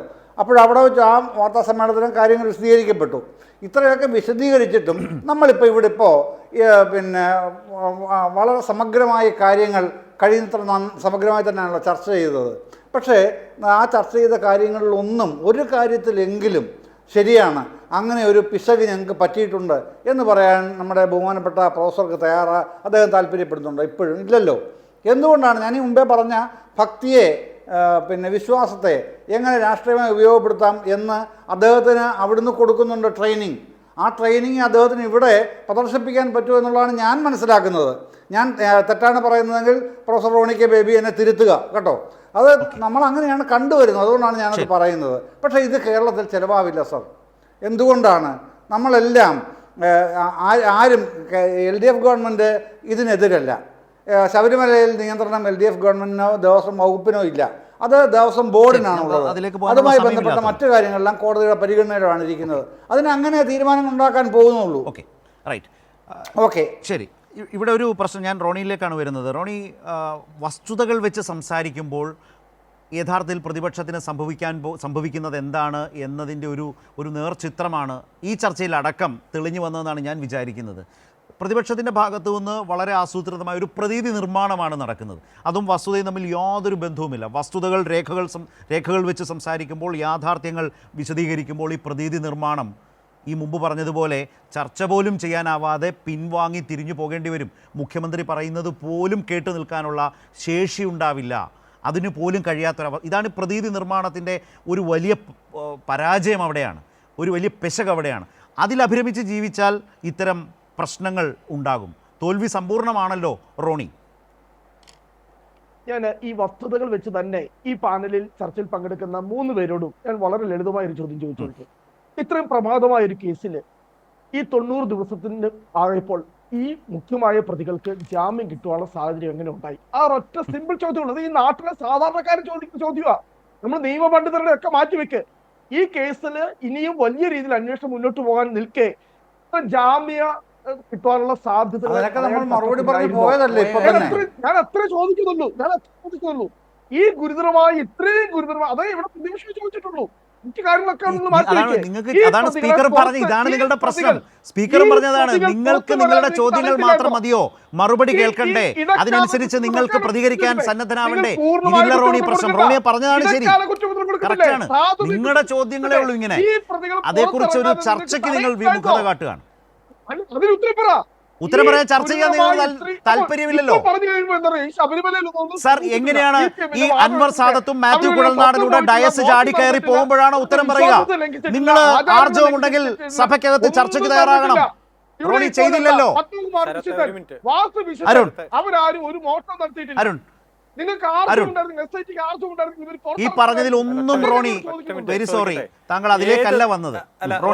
അരുണിന്റെ കൂടി അവസരം. റോണി ഒരു മിനിറ്റ്. റോണി കേൾക്കൂ ഒറ്റ മിനിറ്റ്. ഏത് തൊണ്ടി സാധനം പിടിച്ചെടുത്തിട്ടാണ് ജീവപര്യന്തം തടവ് കിട്ടുന്ന ഒരു കേസിൽ യൂത്ത് കോൺഗ്രസിന്റെ സംസ്ഥാന പ്രസിഡന്റായിരുന്ന ശ്രീ രാഹുൽ മാങ്കൂട്ടിലിന് 17-ാം ദിവസം ജാമ്യം കിട്ടിയത്? ഏത് തൊണ്ടി മുതലാണ് പിടിച്ചെടുത്തത്? ഒരു തൊണ്ടിയും പിടിച്ചില്ലല്ലോ. ബെയിൽ ഈസ് ദ റൈറ്റ് ആണ്. ഇതിൽ 90 ദിവസം കഴിഞ്ഞിട്ടും കുറ്റപത്രം കൊടുക്കാൻ പറ്റാത്തത് കൂടുതൽ മേഖലയിലേക്ക് അന്വേഷിക്കാൻ 11 ഇടക്കാല ഉത്തരവിലൂടെ ഹൈക്കോടതി നിർദ്ദേശിച്ചിട്ടാണ്. അത് കൃത്യമായിട്ട് അന്വേഷണം നടക്കട്ടെ. 90 ദിവസത്തിനുള്ളിൽ ജാമ്യം കിട്ടിയെന്ന് വെച്ചിട്ട് ഈ കേസ് തീരുകയല്ല. ഇതിന്റെ അന്തിമ വിചാരണയൊക്കെ വരുന്നേ ഉള്ളൂ. ഇത് ഒരു ഘട്ടത്തിൽ ഈ കേസ് തീരുന്നില്ല, കാരണം അന്വേഷണം ശക്തമായിട്ട് മുന്നോട്ട് പോകുന്നു. പിന്നെ അത് സ്റ്റാറ്റ്യൂട്ടറി റൈറ്റ് ആണ്, ഇന്ത്യയുടെ പാർലമെന്റ് പാസ്സാക്കിയതാണ്. എത്ര വലിയ number of dead body is not a criteria എന്നാണ് പറഞ്ഞിരിക്കുന്നത്. എത്ര കൊലപാതകമാണെങ്കിൽ പോലും അതിന് സ്റ്റാറ്റ്യൂട്ടറി റൈറ്റ് ഉണ്ട് ബെയിലിന്. അത് കോടതി എക്സ്പ്ലെയിൻ ചെയ്ത് വെക്കണല്ലേ. അഭിഭാഷകനാണ്, ഹൈക്കോടതി അഭിഭാഷകനാണ്. ഞാൻ അഭിഭാഷകനല്ല. ഒരു ഇടക്കാല കുറ്റപത്രം കൊടുക്കാൻ പറ്റില്ല. അല്ല 11 അല്ല ഒറ്റ മിനിറ്റ് പറഞ്ഞോളൂ. പറ്റില്ല. കാരണം 11 തവണ ഇതുവരെ നടത്തിയ അന്വേഷണം ഘട്ടം ഘട്ടമായി ബഹുമാനപ്പെട്ട ഹൈക്കോടതിയുടെ മുന്നാകെ തന്നെ സമർപ്പിച്ചു. അപ്പോൾ ഹൈക്കോടതി അത് പരിശോധിച്ച് സാറ്റിസ്ഫൈഡ് ആണ്, ഇന്ന മേഖല അന്വേഷിക്കണമെന്ന് പറയുന്നു. ഇനി നമ്പർ 1 ജനപതിൽ തന്നെ പോയി സോണിയാഗാന്ധി അവരെ ചോദ്യം ചെയ്താൽ മാത്രമേ അന്തിമ കുറ്റപത്രം കൊടുക്കാൻ പറ്റൂ. ഇതൊക്കെ ഹൈക്കോടതിയുടെ മുന്നിൽ തന്നെ ഉണ്ട്. അല്ലാതെ പ്രാഥമിക കുറ്റപത്രം എന്ന് വെച്ചാൽ അതായിരിക്കണം മെയിൻ കുറ്റപത്രം. അന്വേഷണത്തിന് ഘട്ടം കഴിയാതെ എങ്ങനെ ഇത് കൊടുക്കാൻ പറ്റും? അന്വേഷണം നടക്കുകയല്ലേ? അതെ അതെ. ഇതിൽ ഏറ്റവും പ്രധാനം ഹൈക്കോടതിയാണ് നിയന്ത്രിക്കുന്നത്. ഹൈക്കോടതി പോയി ഒരു ശരി അരുൺ, ഏറ്റവും ഗൗരവമായ കാര്യം, ഏറ്റവും പ്രധാനപ്പെട്ട കാര്യം അത് തന്നെയാണ്. കാരണം 90 ദിവസം കഴിഞ്ഞും കുറ്റപത്രം കൊടുത്തില്ല എന്നതിൻ്റെ പേരിൽ പ്രതികൾക്ക് ജാമ്യം കിട്ടുന്നോ ഇല്ലയോ എന്നതിനപ്പുറം ഗൗരവമായ അന്വേഷണം ഏറ്റവും ശരിയായ നിലയിൽ ശാസ്ത്രീയമായി അതിൻ്റെ പൂർണ്ണതയിലെത്തണം, അതിലാണ് SIT കൂടുതൽ ശ്രദ്ധിക്കേണ്ടത്, ആ നിലയിൽ നിങ്ങൾ മുന്നോട്ട് പോകൂ എന്നു പറഞ്ഞത് കേരളത്തിൻ്റെ ബഹുമാനപ്പെട്ട ഹൈക്കോടതി ദേവസ്വം ഡിവിഷൻ ബെഞ്ചാണ്. അതാണ് ഇതിൽ ഏറ്റവും പ്രാധാന്യമുള്ളത്. അവിടെയാണ് പ്രതിപക്ഷത്തിൻ്റെ രാഷ്ട്രീയ വിവാദം ലാക്കാക്കിയുള്ള നീക്കങ്ങൾ പാളിപ്പോകുന്നത്. ഹൈക്കോടതിയുടെ ആ ഡിവിഷൻ ബെഞ്ചിൻ്റെ ഉത്തരവുകൾ പ്രതിപക്ഷ നേതാവിന് തടസ്സമായി മാറുന്നത് അവിടെയാണ്. അദ്ദേഹത്തിൻ്റെ ആരോപണങ്ങൾ പാളിപ്പോയതും പൊളിഞ്ഞുപോയതും അവിടെയാണ്. എന്നാൽ പ്രതിപക്ഷ നേതാവ് ആ ആരോപണങ്ങളിൽ ഉറച്ചു നിൽക്കുന്നുവെങ്കിൽ നാളിതുവരെ ആ വാദങ്ങൾ ഉയർത്തിപ്പിടിച്ച് ഹൈക്കോടതിയുടെ ഡിവിഷൻ ബെഞ്ചിലേക്ക് പോകാൻ തയ്യാറായിട്ടില്ല എന്നതുകൂടി ശ്രദ്ധയോടെ കാണേണ്ടത് തന്നെയാണ്. അവിടെയാണ് അരുൺകുമാർ ഈ ചർച്ചയിൽ പ്രതിപക്ഷ നേതാവിനെ കോടതിയിൽ പോകാൻ വെല്ലുവിളിച്ചത് എന്നതുകൂടി ഓർക്കണം. രാഷ്ട്രീയ വിവാദങ്ങൾക്കപ്പുറം വസ്തുതകൾ ചർച്ച ചെയ്താൽ പലപ്പോഴും പ്രതീതി നിർമ്മാണം എന്നത് വലിയ തോതിൽ വെളിവാകും എന്നതിൻ്റെ ശരിയായ അനുഭവമാണ് സഭയിൽ നിന്ന് ഈ ദിവസങ്ങളിൽ നമ്മൾ നിരന്തരം കണ്ടുകൊണ്ടിരിക്കുന്നത്. അതുതന്നെയാണ് ന്യൂസ് ആൻഡ് വ്യൂസ് ചർച്ച ചെയ്തതും. ന്യൂസ് ആൻഡ് വ്യൂസ് അവസാനിക്കുന്നു.